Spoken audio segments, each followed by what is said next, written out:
मेरा तो सिंपल मानना ये है कि उस समय की जो सिचुएशंस थी, जो हमारे लीडर्स ने उस समय पे जिस भी तरह से डील करा, वो बहुत अच्छी चीज थी। शायद हो सकता है कि आज आज के नेता अगर उस टाइम पे होते तो मे बी उतनी अच्छे से डील ना कर पाते, या हो सकता सर है कि प्लीज म्यूट करा दीजिए सबको। हम सभी म्यूट हैं, आई गेस मैं ही बोल रहा हूँ, सभी म्यूट है मैम। मैं अपना म्यूट नहीं कर सकता, सॉरी। फिर क्लास कैसे होगी? नहीं सर, डिस्टरबेंस आ रही है बीच में। आप मैम बता दीजिए। आई गेस लगभग तो लोगों के म्यूट है मैम माइक। सबसे सही ज्यादा है। डिस्टरबेंस अगर आएगी ना तो मेरे पास आएगी मैम, बट सभी के मैम ऑफ है। किरण जी ने अभी बस ऑन करा है शायद कुछ बोलने के लिए। नहीं सर, कोमल यादव, अच्छा कैमरा ऑन है उनका, सॉरी। हाँ जी, चलिए। तो 14 अगस्त 1947 को पाकिस्तान जो है वो बन जाता है, फॉर्मेशन हो जाती है, यानी कि इनका बर्थडे मनाया जाता है। बाउंड्री की बात करते हैं तो पाकिस्तान के साथ हम कितनी बाउंड्री शेयर करते हैं? मैंने आपको बताई हुई है स्टार्टिंग में, कई सारे देशों के साथ हमने बाउंड्री शेयर करी थी ना, तो कितनी है? 3323 किलोमीटर है। तो 3323 किलोमीटर की जो बाउंड्री है वो हम पाकिस्तान के साथ शेयर करते हैं। और इसमें एक चीज आपको और ध्यान रखनी होगी कि पाकिस्तान के साथ जो हम बाउंड्री शेयर करते हैं उस बाउंड्री का एक नाम भी है। बता सकते हैं उस बाउंड्री का नाम क्या है? क्या बोलते हैं? Radcliffe line. जी जी। तो हाँ जी, एक ब्रिटिश हुए जिनका नाम था रेड क्लिफ। तो क्या हुआ था कि जब आपका ये 1946 में जब आ जाता है एक प्लान, जिसके तहत ये बात हो जाती है कि भाई 1947 में बंटवारा करना है, ठीक है, कैबिनेट मिशन प्लान के तहत सारी चीजें डिसाइड हो जाती हैं। तो उसी टाइम पे क्या होता है कि रेड क्लिफ जो है अंग्रेज, ये इसको श्रेय दिया जाता है, या फिर कह लीजिए कि इन्होंने बेड़ा उठाया भारत और पाकिस्तान के बीच में बाउंड्री को मेंटेन करने का। तो इसीलिए इनके नाम पे 1947 में ही ये लाइन भी खींची गई है, तो इसलिए इनके नाम पे हमने रेड क्लिफ लाइन खींच दी, ठीक है ना। जैसे अगर मैं आपको एग्जांपल दूं, इंडिया और चाइना के बीच में कौन सी लाइन है बताइए? Sir McMahon. हाँ, लेकिन मैकमोहन लाइन है। लेकिन मैकमोहन कौन थे? मैकमोहन एक व्यक्ति थे, है ना, एक ब्रिटिशर्स थे। जब शिमला समझौता मैं आपको आगे चल के पढ़ाऊंगा, ठीक है, जब तिब्बत वाला जो पूरा का पूरा सीन होता है, दलाई लामा भारत भाग के आते हैं, मतलब बहुत सारी चीजें चलती हैं, तो पूरी की पूरी हम लोग अभी रिलेट करके पढ़ेंगे चाइना को। तो वहां पे मैं आपको बताऊंगा कि मैकमोहन भी एक व्यक्ति है, ठीक है ना, जिन्होंने इंडिया और चाइना के बीच में ये लाइन खींची। हालांकि सही बताऊं तो किताबें गलत कहती हैं कि मैकमोहन लाइन जो है वो इंडिया और चाइना के बीच में। आप समझ रहे हैं? जब आप डिटेल में पढ़ोगे तो इंडिया चाइना नहीं, इंडिया तिब्बत के बीच में मैकमोहन लाइन खींची गई थी। वो अलग बात है कि चाइना जो है वो तिब्बत को अपनी टेरिटरी मानता है, तो आगे जाके हम ये बोल देते हैं कि तिब्बत क्योंकि चाइना की टेरिटरी है, इसलिए बोल देते हैं कि इंडिया और चाइना के बीच में मैकमोहन लाइन है। तो अभी देखेंगे वो सारी की सारी चीजें कि कैसे हुई। फिलहाल रेड क्लिफ पे ही रहते हैं। तो 1947 में ये खींच दी गई। अगर मैं यहाँ पर आपको पाकिस्तान बनाकर दिखाऊं तो कुछ हद तक आप मान के चलो कि यहाँ पर ये जो आप एरिया देख रहे हो, ये आपका पूरा का पूरा यहाँ तक ऐसे पाकिस्तान लगता है, ठीक है। तो ये पूरा का पूरा पाकिस्तान है, पाक है यहाँ पे, ठीक। तो अगर हम पाकिस्तान की बात करें तो यहाँ पर अगर आपसे मैं ये चीज पूछूं कि यार कौन कौन से एरियाज हैं इंडिया के जो पाकिस्तानी टेरिटरी के साथ टच करते हैं, तो आप देखिए यहाँ से अगर मैं बात करूं तो सबसे पहले तो ये देखना, यहाँ पर एक आपको मिलेगा जम्मू कश्मीर, ठीक है। ये जो आप पूरा जम्मू वाली टेरिटरी आप देख रहे हो, ये आपकी जम्मू की टेरिटरी है। इसके अलावा अगर हम बात करें तो यहीं पर एक लाइन जा रही है जो यहाँ पर आके रुक गई। अभी मैं आपको स्टेट्स के बारे में बिल्कुल नहीं बता रहा, क्योंकि मुझे ऊपर वाले एरिया को, जो इंडिया का पूरा का पूरा आप कह लीजिए फेस कहा जाता है, जम्मू कश्मीर का पूरा एरिया, ठीक है, जो हमारा मस्तक है एक तरह से, पहले उसको पढ़ लेते हैं। और उसमें मैंने यहाँ पर इस ब्राउन कलर से सिर्फ यहाँ से स्टार्ट करके यहाँ तक की लाइन बनाई और मैं यहाँ पर आके रुक गया हूँ। याद रखिएगा, मैं इंडिया के ऊपर तक इसको नहीं लेकर गया, यहाँ पर मैंने रोक दिया। और यहाँ पर जब ये पॉइंट रुक गया है तो आप बता सकते हैं ये लाइन कौन सी है? बताइए, इस लाइन का क्या नाम है? इस लाइन को बोला जाता है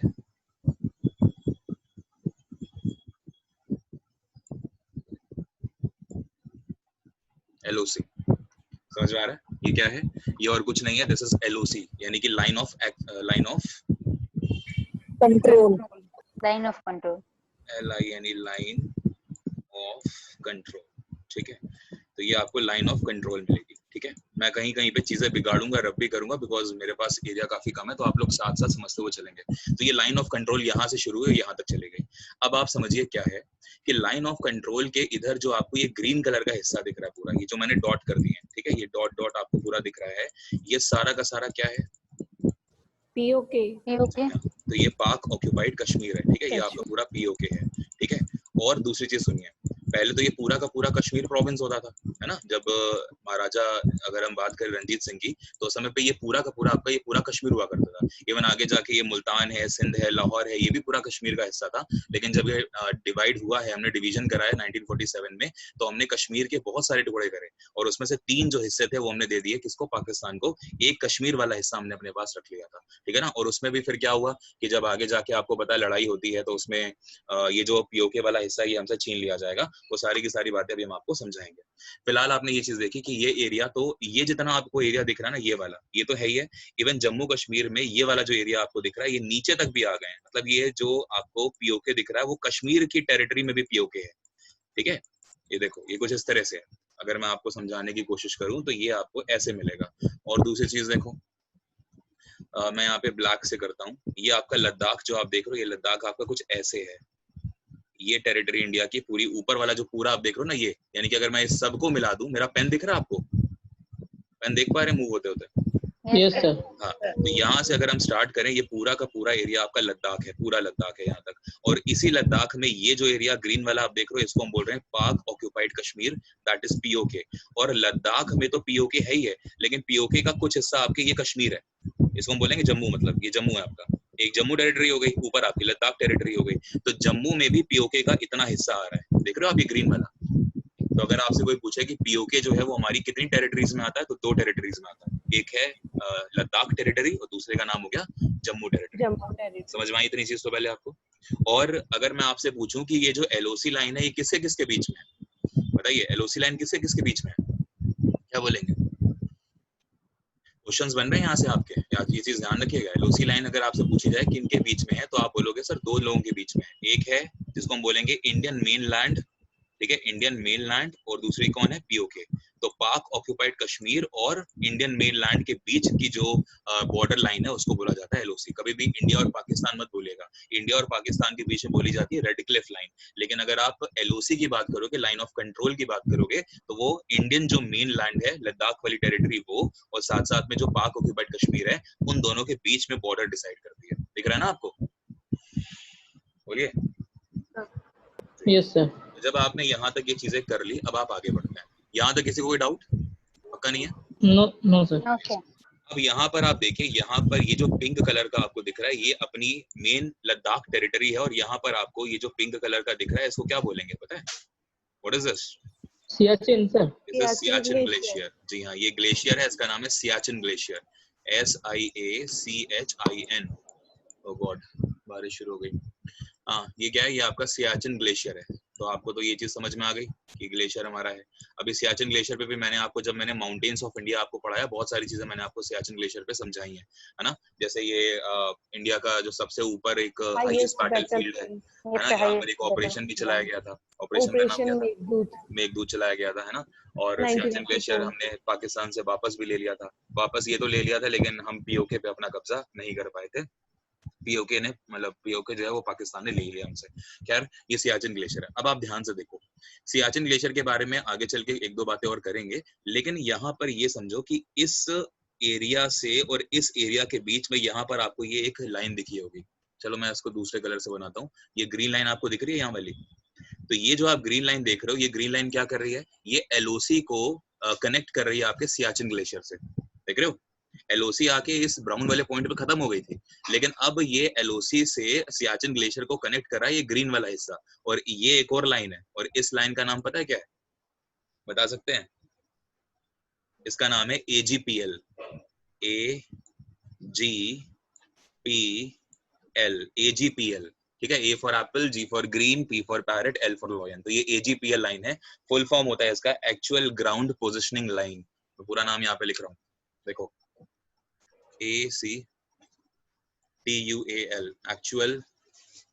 बहुत तेज आ गई ना, बड़ी तेज आ गई, कपड़े उतारते एक्चुअल ग्राउंड, ठीक है, पोजीशन लाइन। तो ये इसका नाम होता है इस लाइन का कि एक्चुअल ग्राउंड पोजीशन लाइन, ठीक है। तो ये क्या कर रही है बताइए?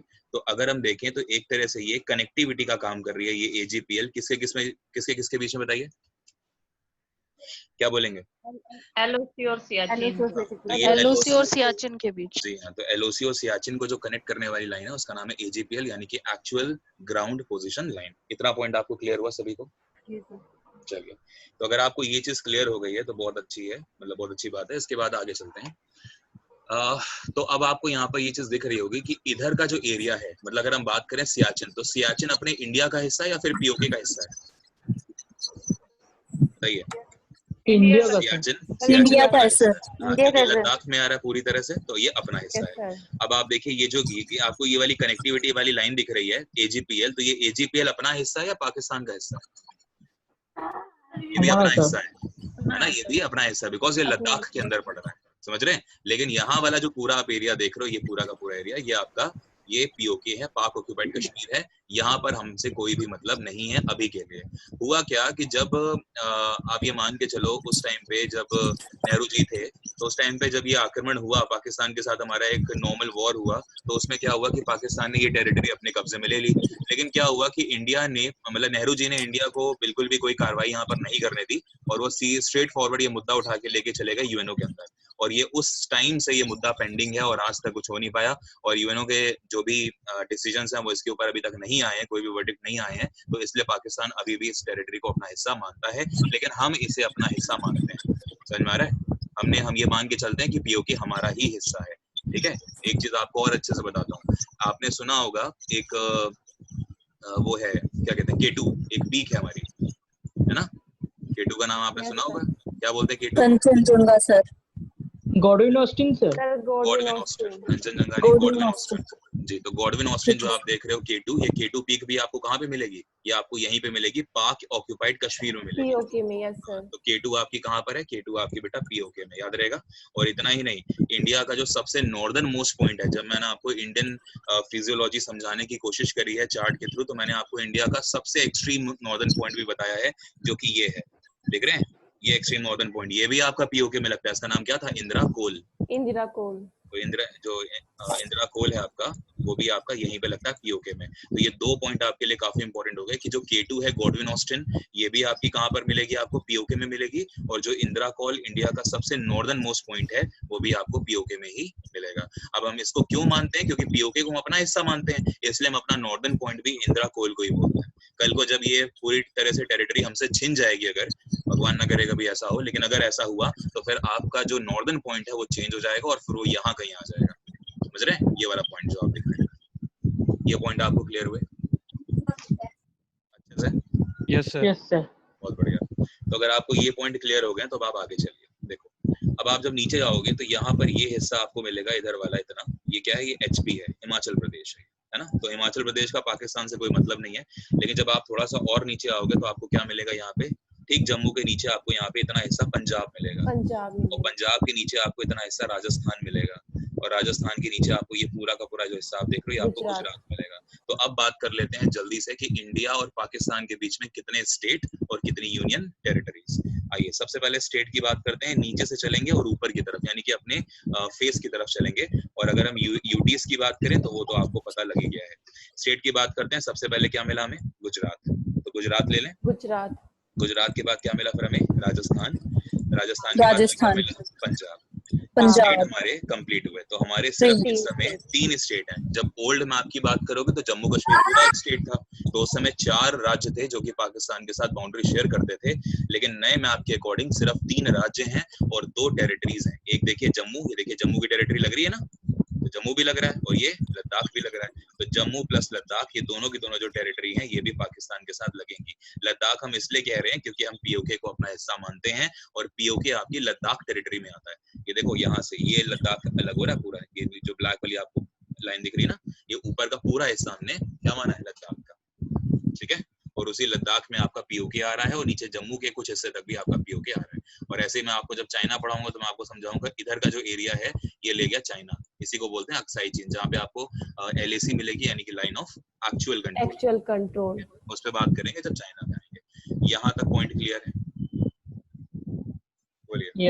Yes sir. तो आपने बहुत सारी चीजें पढ़ी हैं, एक बार क्वेश्चंस देख लेते हैं कि क्या क्या बनते हैं। सबसे पहले इंडिया और पाकिस्तान के बीच में जो आपका पाकिस्तान का डिवीजन है वो कब हुआ है? 14 अगस्त 1947, पहला क्वेश्चन। दूसरा क्वेश्चन क्या है कि बाउंड्री कितनी लगती है इंडिया पाकिस्तान की? 3,323 किलोमीटर। 23 तीसरा क्वेश्चन आपका ये है कि जो रेडक्लिफ लाइन है ये कब बनी? 1947 में बनी, और ये एक ब्रिटिश अधिकारी थे रेडक्लिफ, उन्हीं के नाम पे ये रख दिया गया। चौथा क्वेश्चन आपका ये बना कि जो आपकी इंडिया और पीओके वाला हिस्सा आप देखते हो, इसको कौन अलग करता है? इंडिया की मेनलैंड और पीओके को एलओसी अलग करता है। LOC ठीक है, तो एलओसी सर LOC 1972 में बनी है ना? जी 1972 बनी है। ठीक है, 1971 में जब आपका ईस्टर्न पाकिस्तान हमसे अलग हो गया है, तो उसके तुरंत बाद मतलब जब बांग्लादेश हमसे अलग हुआ है, मतलब आप ये मान के चलो, और उसी के तुरंत बाद पाकिस्तान को गुस्सा आ गया, पाकिस्तान ने हमारे ऊपर अटैक कर दिया और ये हिस्सा हमसे छीन लिया, और फिर एक टाइम आया जब हमको एलओसी निर्धारित करनी पड़ गई थी। ठीक है, तो एलओसी 1972। हाँ जी, तो एलओसी हो गया। तो ये पांचवा क्वेश्चन। छठा क्वेश्चन क्या है कि जो सियाचिन ग्लेशियर है वो किसका हिस्सा है? लद्दाख का कि जम्मू का कि पीओके का? लद्दाख। लद्दाख का। ठीक है, लद्दाख अपना एरिया हो गया। और सियाचिन और एलओसी को जोड़ता कौन है? AGPL line. AGPL। नाम क्या है इसका? Actual ground Actual position ground line. positioning line। ठीक है, तो ये आपके 8 क्वेश्चन हो गए। 9वां क्वेश्चन क्या था कि जो आपका पीओके है, ठीक है, उसमें कौन कौन से इंडिया के दो बहुत इंपॉर्टेंट चीजें पड़ती हैं? एक तो आपका K2 है, गॉडविन और इंदिरा कोल जो इंडिया का नॉर्दर्न पॉइंट है। ठीक है, तो ये आपके 2 क्वेश्चन यानी कि 10 क्वेश्चन ये हो गए। 11वां क्वेश्चन क्या बना आपका कि इंडिया और पाकिस्तान के बीच में कितने राज्य शेयर होते हैं? राज्य पूछ रहा हूँ। 3 है। यूटीएस कितनी है? 2 सर। ये लगभग 12-13 क्वेश्चन आपको यहाँ से क्लियर हो गए। Okay, yes sir. Yes sir. Yes sir. जब आपने इतना पढ़ लिया ये 12 क्वेश्चन, अब इसके बाद पढ़ते हैं थोड़ा सा पाकिस्तान को आगे। चलिए,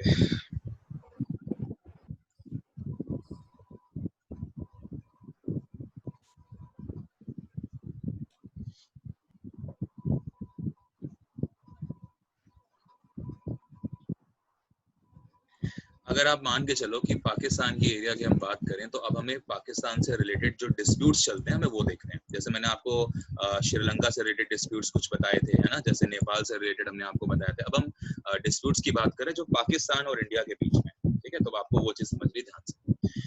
अब देखो, आपको ये जो एरिया दिख रहा है ना, ये गुजरात का एरिया है। ये पूरा एरिया किसका है? गुजरात का। और इस गुजरात के एरिया में आपको ये चीज अगर दिख रही है तो मैं यहाँ पे बनाता हूँ।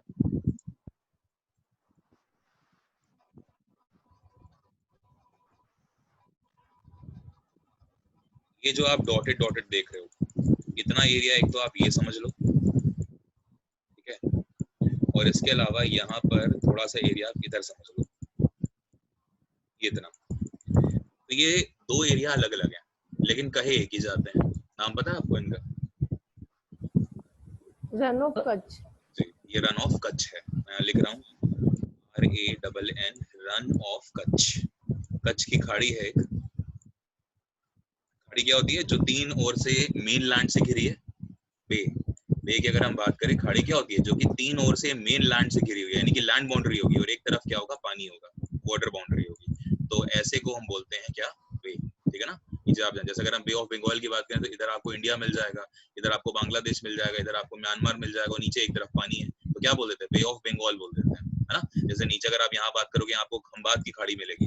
खंबात की खाड़ी यहाँ पर है ना, बे ऑफ खंबात। तो खंबात में क्या है कि भाई एक लैंड ये हो गया, एक लैंड ये हो गया, एक इधर हो गया, तो 3 तरफ से ये क्या लैंड है और एक तरफ पानी है, तो इसको बे ऑफ खंबात कहते हैं। ऐसे यहाँ पे बे ऑफ कच्छ है। यहाँ पे ये जो पूरा आप देख रहे हो, ये बे ऑफ कच्छ है। तो यहाँ पर भी देखो 3 ओर से क्या है? 3 ओर से एक तरह से ये लैंड बाउंड्री से है, और एक तरफ क्या है? इसके पानी है, तो इसको बोलते हैं बे।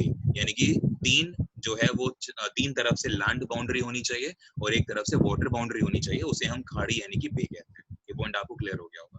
तो अब हम ये बात करते हैं कि ये दोनों अलग अलग क्यों है। देखिए, एक को बोला जाता है ग्रेट रन ऑफ कच्छ, ठीक है, ग्रेट रन ऑफ कच्छ। और ये जो आपको छोटा वाला दिख रहा है, इसको क्या बोलेंगे? ये लिटिल है, लिटिल रन ऑफ कच्छ। तो ये 2 क्यों बने, आप समझ में आया? वो इसलिए है क्योंकि 2 कच्छ हैं, एक है ग्रेट रन ऑफ कच्छ और एक है आपका लिटिल रन ऑफ कच्छ। इतना पॉइंट क्लियर हुआ आपको? बताइए, आवाज आ रही है? Yes sir. Yes sir. बीच में लगता है फिर कहीं आवाज ना चली गई हो, क्योंकि बारिश हो रही है ना हमारे यहाँ पे भी। चलो, तो अब ये कोई अगर आपसे पूछे कि जो रन ऑफ कच्छ है ये भारत के किस राज्य में पड़ता है, तो आप बोलेंगे सर ये गुजरात में पड़ता है। अभी रिलेट करेंगे सारी चीजों को, डोंट वरी। तो ये आपका पड़ता है गुजरात में, ठीक है।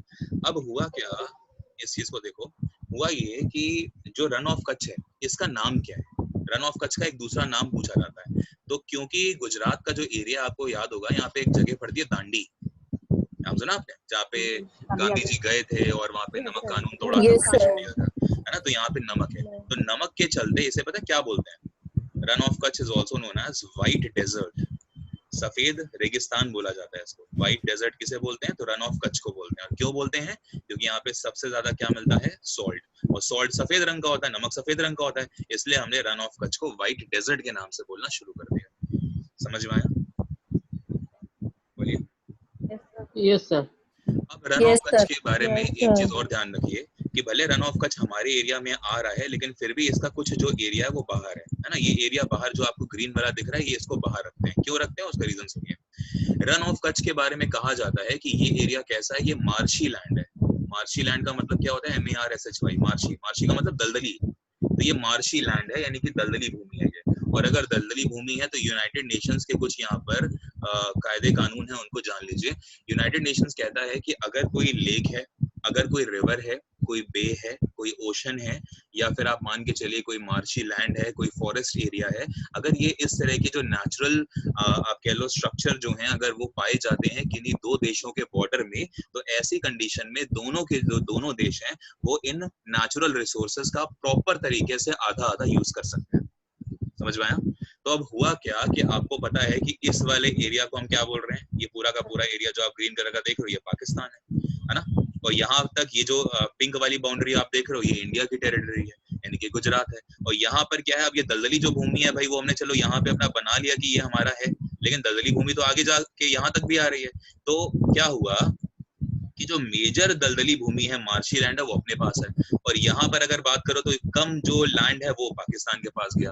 तो पाकिस्तान कहता है कि यार ये मार्शी लैंड है, तो हमारा इस पूरे के ऊपर आधा आधा हिस्सा होना चाहिए। लेकिन जब ये line red Cliff line divide कर दी गई थी 1947 में, उस टाइम पे हमें रन ऑफ कच्छ का ज्यादा एरिया दिया गया। तो भाई जब पहले से डिसाइडेड है, तो अब पाकिस्तान कौन होता है इस बात को क्लेम करने वाला कि आप हमें आधा पूरा का पूरा दीजिए। पाकिस्तान क्यों क्लेम करता है, उसका रीजन सुनिए। पाकिस्तान इसलिए क्लेम करता है कि जो रन ऑफ कच्छ है ना, ये कई चीजों के लिए फेमस है, जैसे टूरिज्म। आपको पता है यहाँ पे बहुत सारा टूरिस्ट, यहाँ पे नेशनल पार्क वगैरह भी हैं आपके, जैसे गिर नेशनल पार्क आपको मिल जाएगा यहाँ पे, है ना। एक दो और जो चीजें हैं वो भी काफी फेमस है यहाँ की। यहाँ पे नमक बहुत आपको मिलेगा, क्योंकि यहाँ से यही बगल में से रिवर्स निकल रही है बहुत सारी, तो वहाँ पे नमक आपको बहुत ज्यादा मिलेगा। ओशन है इतना बड़ा नीचे अगर हम बात करें, है ना, इंडिया आपको अरेबियन ओशन मिल जाएगा, तो अरेबियन ओशन में यहाँ से नमक वगैरह भी हम लोग बनाते हैं। प्लस दूसरी बात क्या है कि ये एरिया जो है, यहाँ पर हैंडीक्राफ्ट्स वगैरह का काम भी बहुत ज्यादा होता है, इसलिए टूरिस्ट जो है वो काफी ज्यादा अट्रैक्ट होते हैं यहाँ के। हैंडीक्राफ्ट समझते हैं ना, जो ये जैसे जूट के थैले वगैरह हो गए, या ये लकड़ी से बने हुए जो कई सारे आइटम्स होते हैं, उनको हैंडीक्राफ्ट्स में यूज करते हैं। या कह लीजिए जो जूट की टोकरियां वगैरह होती हैं, इस तरह के बहुत अच्छे अच्छे आइटम्स आते हैं हैंडीक्राफ्ट्स, तो इसलिए टूरिस्ट जो है वो यहाँ पर आके अट्रैक्ट होते हैं। प्लस यहाँ पर अट्रैक्शन के लिए आपको पता होगा लास्ट ईयर क्या बना दी गई, बहुत बड़ी स्टैचू बना दी गई, जिसे क्या बोलते हैं, स्टैचू ऑफ यूनिटी। यूनिटी। ठीक है, तो statue of unity, Sardar Vallabh भाई पटेल की एक बहुत बड़ी यहाँ पे मूर्ति भी बनाई गई, ताकि टूरिस्ट जो हैं वो और ज्यादा आए, टूरिज्म अट्रैक्ट हो यहाँ पे गुजरात में काफी। तो ये सब चीजें थी जो कि गुजरात जो है काफी इंपॉर्टेंट रोल प्ले करता है इंडिया की टेरिटरी में। लेकिन ये पाकिस्तान के पीछे पड़ा हुआ, तो पहला रीजन मैंने आपको बताया कि बाउंड्री तो पहले से ही बन चुकी थी, जो कि रेड क्लिफ बना के चले गए थे। लेकिन क्योंकि जो दलदली एरिया है ये काफी मार्शी लैंड है, और मार्शी लैंड में क्या होता है कि यहाँ पर मछलियां बहुत है। ठीक है, मैं आपको बताता हूँ, यहाँ पर मछलियां यानी कि फिशेस बहुत हैं, और फिशेस के साथ साथ यहाँ पे सबसे बड़ी चीज पता है क्या मिली है, यहाँ पे रिसर्च पे पाया गया है कि यहाँ पे पेट्रोलियम बहुत है। और अगर यहाँ पे पेट्रोलियम बहुत है, तो ऑफ कोर्स पाकिस्तान चाहेगा ना कि हमें ये पेट्रोल मिले। ये जो क्रूड ऑयल के रिसोर्सेज हैं, ये पाकिस्तान चाहेगा कि भाई अगर हम इसको ले सकते हैं आधा, इंडिया से और ज्यादा ले सकते हैं, तो हम क्यों ना लें। तो ये चीज हुई। तो अब यहाँ पर एक और जो चीज है वो भी समझिए। नीचे यहाँ पर आपको मिलेगा, इस जगह पे एक पोर्ट मिलेगा जो कि गुजरात की टेरिटरी में है, इसका नाम है कांडला पोर्ट। क्या नाम है, कांडला पोर्ट। ठीक है, ये अपना है, गुजरात का है Kandla port. Okay, Indian ocean में ही आपको मिलेगा ये पोर्ट, कांडला पोर्ट। और इसके अलावा यहाँ पर अगर आप बात करोगे जस्ट यहाँ पर, यानी कि रन ऑफ कच्छ का जो ये वाला एरिया जो पाकिस्तान के पास है, उसके जस्ट बगल में एक पोर्ट पड़ता है, इसका नाम है कराची पोर्ट। यहाँ पे कराची पड़ेगा पाकिस्तान का, तो उसने नाम भी दे दिया यहाँ पे कराची पोर्ट। तो अब क्या हुआ देखो, फिशेस भी इंपॉर्टेंट है और पेट्रोलियम भी इंपॉर्टेंट है। तो अब पाकिस्तान ये चाहेगा ना कि अगर हमारा ये लैंड पे एरिया हमारा, मतलब कब्जा हमारा हो जाता है इस लैंड पे, तो हमारा कराची पोर्ट यहाँ पे पास है, तो हम क्या करेंगे, बड़े आराम से एक्सपोर्ट कर सकते हैं पेट्रोलियम का भी और ये फिशेस का भी। प्लस अपनी कंट्री में भी तो पेट्रोलियम यूज करेंगे करेंगे। ऐसे ही इंडिया सोचता है, क्या जब हमारा कांडला पोर्ट यहाँ पर पास है तो हम ये पाकिस्तान को क्यों दें, और इंडियन ओशन का ये वाला जो हिस्सा, भाई कच्छ वाला जो हिस्सा वो तो हमारे पास है ही है, प्लस जो इंडियन ओशन में जहाँ पे पेट्रोलियम और ज्यादा मिला है हमें, ये पूरा का पूरा मार्शी लैंड होने की वजह से, तो इंडिया कहता है यार कि हम इसके ऊपर अपना अधिकार जमाते हैं और हम पाइपलाइन जो है वो अपने गुजरात में भेजेंगे और गुजरात से और स्टेट्स में पाइपलाइन के थ्रू अपना पेट्रोलियम लेके जाएंगे, प्लस अगर हमें जरूरत पड़ी कभी तो हम इसको एक्सपोर्ट भी करेंगे। तो आप देख रहे हो कि ये रन ऑफ कच्छ दोनों देशों के लिए कितना इंपॉर्टेंट है। इसीलिए दोनों ने अपने अपने पोर्ट बनाए हुए यहाँ पे, क्योंकि एक तो रन ऑफ कच्छ दलदली एरिया है, यानी कि मार्शी लैंड है, मार्शी लैंड के अपने अलग ही यूज होते हैं, वेजिटेशन बहुत अच्छा होता है यहाँ पे, है ना, प्लस यहाँ पे फिशरी वगैरह बहुत होती है, पेट्रोलियम बहुत है यहाँ पे, तो इसलिए दोनों ही देशों ने अपने अपने पोर्ट यहाँ पे बना रखे हैं। भारत की तरफ से बनेगा यहाँ पे कांडला पोर्ट जो कि गुजरात में है, और पाकिस्तान की तरफ से कौन सा पोर्ट है, कराची। समझ में आया कि ये क्यों इंपॉर्टेंट है। तो अब ये इंपॉर्टेंट है तो ये विवाद का मुद्दा बना हुआ है दोनों देशों में। लेकिन फाइनली क्या हुआ, यूएनओ का वर्डिक्ट आया 1968 में। 1968 में यूएनओ ने वर्डिक्ट दिया और ये बोला कि देखो सीधी सी बात है, जब पहले ही लाइन डिवाइड हो चुकी है रेड क्लिफ लाइन, तो अब आप जो क्लेम कर रहे हो वो कहीं ना कहीं बेकार है ना, इस क्लेम को मत करिए। लेकिन फिर भी यूएनओ ने ये बोला कि अगर ये 100% एरिया है पूरा का पूरा, तो इस 100% एरिया में पाकिस्तान यूज करेगा 10% और इंडिया यूज करेगा 90%। तो आज अगर हम बात करें तो इस एरिया में किसका डोमिनेंस है, भारत का, ठीक है। तो 90% जो एरिया है पूरा रन ऑफ कच्छ का, इवन कुछ हद तक आगे जाके इंडियन ओशन का जो रन ऑफ कच्छ के पास लगता है, वो पूरा का पूरा एरिया इंडिया वहां पे डोमिनेंस करता है। समझ में आ गया? सर क्रीक क्या होता है? सर क्रीक क्रीक क्या होता है जी? क्रीक किसने पूछा ये? मैंने किरण किरण जी, क्रीक का मतलब होता है क्रीपिंग लैंड। थोड़ा ज्योग्राफी का टर्म है, मैं आपको समझाने की कोशिश करता हूँ। क्रीपिंग लैंड है। क्रीपिंग लैंड का मतलब एक ऐसी लैंड जो कि लगातार जो है, जहाँ की जमीन जो है ना वो खिसक रही है। समझ रहे हैं? तो जहाँ की जमीन क्यों खिसक रही है, दो रीजन है। सबसे बड़ा रीजन ये है कि इंडियन ओशन है, ठीक है। इंडियन ओशन की लहरें आती हैं तो जमीन की मिट्टी को, आपने सुना होगा एक वर्ड हिंदी में कहते हैं अपर्दन होना, मृदा का अपर्दन हो रहा है, यानी कि जो सॉइल है वो एक तरह से क्या हो रही है, डिटेरियोरेट हो रही है। तो सॉइल का डिटेरियोरेशन होना ये मृदा अपरदन कहलाता है। तो क्योंकि बहुत बड़ा रीजन इंडियन ओशन का, ठीक है, और प्लस इंडियन ओशन जो है वो सलाइन है क्योंकि नमक है उसके अंदर। और दूसरा सबसे बड़ा रीजन ये वेस्टर्न पोर्शन में ऐसा क्यों हो रहा है, बिकॉज आपकी अर्थ जो है वो वेस्ट टू ईस्ट मूव करती है, तो इसलिए यहाँ पे ये जो मिट्टी है ना वो ज्यादा क्रीप करती है। क्रीपिंग का मतलब मिट्टी का अलग होना, और मिट्टी का अलग होना दैट इज वाई ये मार्शी लैंड है। समझ में आ रहा है? अभी मैं आपको समझाता हूँ कि सर क्रीक क्या है, डोंट वरी। ये क्रीक वाली जो चीज है वो भी आपको बताता हूँ। 3 तरह की क्रीक्स हैं, ठीक है ना। पहले तो ये बता दो, ये क्लियर हो गया आपको? Yes sir. ठीक है, रिवीजन करना चाहेंगे क्या कुछ इसमें, या आगे बढ़ सकते हैं? करवा दो सर थोड़ी सी। चलो 1 मिनट लगेगा, देखो। करवा दो सर। ठीक है हाँ। देखो, सबसे पहले हमने क्या बात करी कि जब हमने पूरा पाकिस्तान को पढ़ लिया तो उसमें हमने डिस्प्यूट्स के बारे में बात करी। तो रन ऑफ कच्छ जो आप गुजरात में देखते हो, तो ये आपका काफी एक इम्पोर्टेंट एरिया है, स्ट्रेटेजिकली काफी इंपॉर्टेंट है दोनों देशों के लिए, है ना। तो यहाँ पर क्या हुआ कि जो रन ऑफ कच्छ है ये 2 हैं। एक है जिसको हम बोलते हैं ग्रेट रन ऑफ कच्छ, जो कि इंडियन ओशन से पूरा मिल रहा है, और नीचे अगर हम बात करें दूसरा क्या है, लिटिल रन ऑफ कच्छ। तो लिटिल रन ऑफ कच्छ जो आप देख रहे हो ये पूरा अंदर, यानी कि मेन लैंड की तरफ आ जाता है, लेकिन ये भी कैसा एरिया है, ये भी मार्शी एरिया, दोनों के दोनों मार्शी लैंड है। अब अगर हम बात करें तो ये जो ग्रेट रन ऑफ कच्छ है इसके जस्ट बगल में कौन मिलेगा आपको, पाकिस्तान की टेरिटरी मिलेगी। पाकिस्तान ये चाहता है कि क्योंकि भाई ये जो रन ऑफ कच्छ का एरिया है ये काफी ज्यादा एक इम्पोर्टेंट एरिया है स्ट्रेटेजिकली, क्योंकि इंडियन ओशन में आपको यहाँ पे मछली यानी कि फिशरीज बहुत मिलेंगी, और उसके अलावा यहाँ पे पेट्रोलियम बहुत मिलेगा। तो ये दोनों होने की वजह से पाकिस्तान चाहता है कि हमारा कराची पोर्ट जो है ये भाई इस पे कब्जा हो जाए, कराची पोर्ट के थ्रू ये अपने यहाँ पे सप्लाई करे और प्लस एक्सपोर्ट करे। और ऐसे ही हम भी ये चाहते हैं कि हम अपने जो कांडला पोर्ट है उससे ये सब काम करें। तो 1968 में जब ये विवाद यूएनओ में गया तो फाइनली यूएनओ ने जो वर्डिक्ट दिया वो हमारे फेवर में दिया, और ये बात बोल दी कि 1947 में पहले ही जब ये डिसाइड हो चुका है कि सर क्रीक ने लाइन बना के पहले ही क्लियर कर दिया है, तो अब ये इंडिया का ही इस पे अधिकार होगा, और जो परसेंटेज शेयर करना है वो आप लोग 10% और 90% पे करेंगे। तो पाकिस्तान ने एक बार फिर यहाँ पे मुंह की खाई। इसके अलावा आपको पता है कि रन ऑफ कच्छ क्यों इंपॉर्टेंट है, बिकॉज यहाँ पे हैंडीक्राफ्ट्स बहुत सारा होता है, यहाँ पे टूरिज्म जो है काफी अट्रैक्ट होते हैं, टूरिस्ट काफी आते हैं, और इसे व्हाइट डेजर्ट भी बोला जाता है क्योंकि यहाँ पे सॉल्ट बहुत है। अभी clear? Yes sir. Yes sir. तो यहाँ पे 2 आपको बे पढ़नी है। एक है जो आपको ये ग्रेट रन ऑफ कच्छ और लिटिल रन ऑफ कच्छ के बीच में यहाँ जो पड़ेगा इसे बोलते हैं बे ऑफ कच्छ, ठीक है ना, ये कच्छ की खाड़ी है। और ठीक नीचे जो आपको ये वाला जो एरिया दिख रहा है ये है बे ऑफ खंबात, KHAMBAT, खंबात की खाड़ी, ठीक है, इसे खंबात की खाड़ी कहते हैं। और खाड़ी क्या होता है बताइए, बे क्या होता है? जो तीन तरफ से लैंड से घिरा और एक लैंड तरफ से से, गिरा एक तरफ से पानी boat से। वाटर बॉडी है ना। मैंने आपको उस दिन जब मैंने आपको वो पढ़ाया है श्रीलंका पढ़ाया, तो मैंने आपको वहां पे पाक स्ट्रेट के बारे में बताया था, याद है? तो यस पाक सर। स्ट्रेट क्या था? स्ट्रेट किसको बोलते हैं? स्ट्रेट उसको बोलते हैं जो कि दो तरफ दो लैंड बाउंड्री को अलग कर रहा हो और दो वाटर बाउंड्री को जोड़ रहा हो, तो उसे क्या बोलते हैं? उसे हम स्ट्रेट बोलते हैं, है ना। और आपको अगर याद हो तो इंडिया और श्रीलंका अलग हो रहे हैं पाक स्ट्रेट से, और दो वाटर बाउंड्री जुड़ रही थी, कौन कौन सी?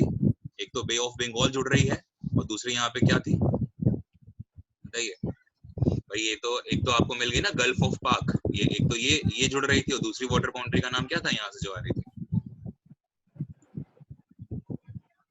बे of Mannar. Bay of Mannar, ठीक है, याद रखिए। चलिए आगे बढ़ते हैं।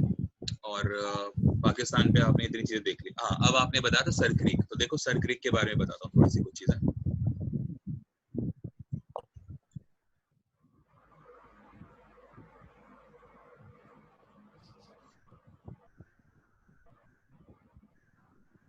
अगर ये आपका इंडिया की मेन बाउंड्री है तो हम यहाँ पे गुजरात वाले पे ही अभी रहेंगे। अब आप ध्यान से देखना जहाँ पे मैं कलरिंग कर रहा हूँ, ठीक है, तो ये कलरिंग काफी इंपॉर्टेंट है, बिकॉज यहाँ पर मैं आपको 3 क्रीक समझाऊंगा, और ये तीनों के तीनों क्रीक्स काफी इंपॉर्टेंट है, ठीक है।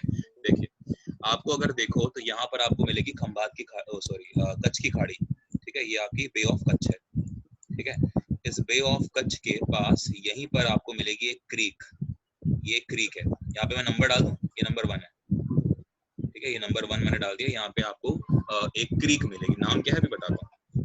इसके बाद अगर हम मान के चलो कि ये हमारा पूरा, अगर ये ऐसा हम इसको मिला दें, तो यहाँ पर आपको दूसरी क्रीक मिलेगी, यहाँ पे जहाँ पे मैंने सेकंड नंबर डाल दिया है, और उसके बाद तीसरी क्रीक आपको यहाँ पे इंडियन ओशन में जाके मिलेगी यहाँ पर, ठीक है। तो ये 3 क्रीक है। क्रीक मतलब क्या है? ये भी एक तरह से आइलैंड ही मान लीजिए, लेकिन ये ऐसे आइलैंड्स है जिनकी मिट्टी जो है ना वो लगातार क्या हो रही है, इंडियन ओशन के अंदर जाके मिल रही है, ठीक है ना। अब ये लैंड यहाँ पे ज्यादा नहीं रहेगी। जैसे आपने देखा होगा एक इंडिया और श्रीलंका के बीच में एक क्या था जो अब बिल्कुल हट चुका है, भाई सेतु था एक, पता है आपको, राम सेतु। तो जो राम सेतु है पूरा क्या हो चुका है, पूरी तरह से डूब चुका है। क्यों? क्योंकि वहां पे पूरा का पूरा पानी है, खत्म हो गया सब कुछ। तो ऐसे ये भी एक टाइम ऐसा आएगा जब ये खत्म हो जाएंगे, समझ में आ रहा है। अब एक टाइम खत्म होने से याद है, जैसे आपने देखा होगा कई सारी लड़कियां हैं, तो कई सारी लड़कियां क्या करती हैं, वो जैसे मान के चलो ये इनके लिप्स हैं, तो एकदम लिप्स को इतना बाहर निकाल लेंगे, और इनके हाथ में फोन है तो फोन से क्या कर रही होती है, सेल्फी ले रही होती हैं। तो आगे जाके 200-300 साल के बाद ऐसा आएगा कि इनका मुंह भी इतना बड़ा हो जाएगा, मतलब ऐसे हो जाएगा। Out sir. और सुना रीजन देता हूँ भाई, डार्विन की इवोल्यूशन की थ्योरी है।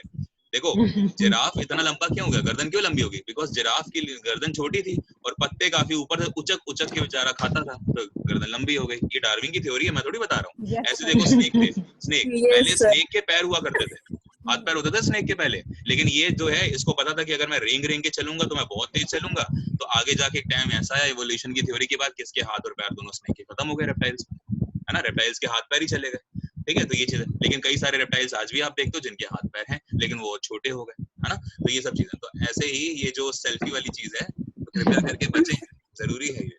तो कहीं अगर आपके इवोल्यूशन आपके साथ हो गया तो दिक्कत हो जाएगी। सर बहुत अच्छा एक्सप्लेनेशन। क्या कह रहे हैं? सर निग्रो जैसे हो जाएंगे। जो पहले तो लगा कुछ इंटरेस्टिंग समझा रहे हैं आप, फिर पता कि आप पाउट की बात जब भी ध्यान अट्रैक्ट हुआ है ना। अट्रैक्ट।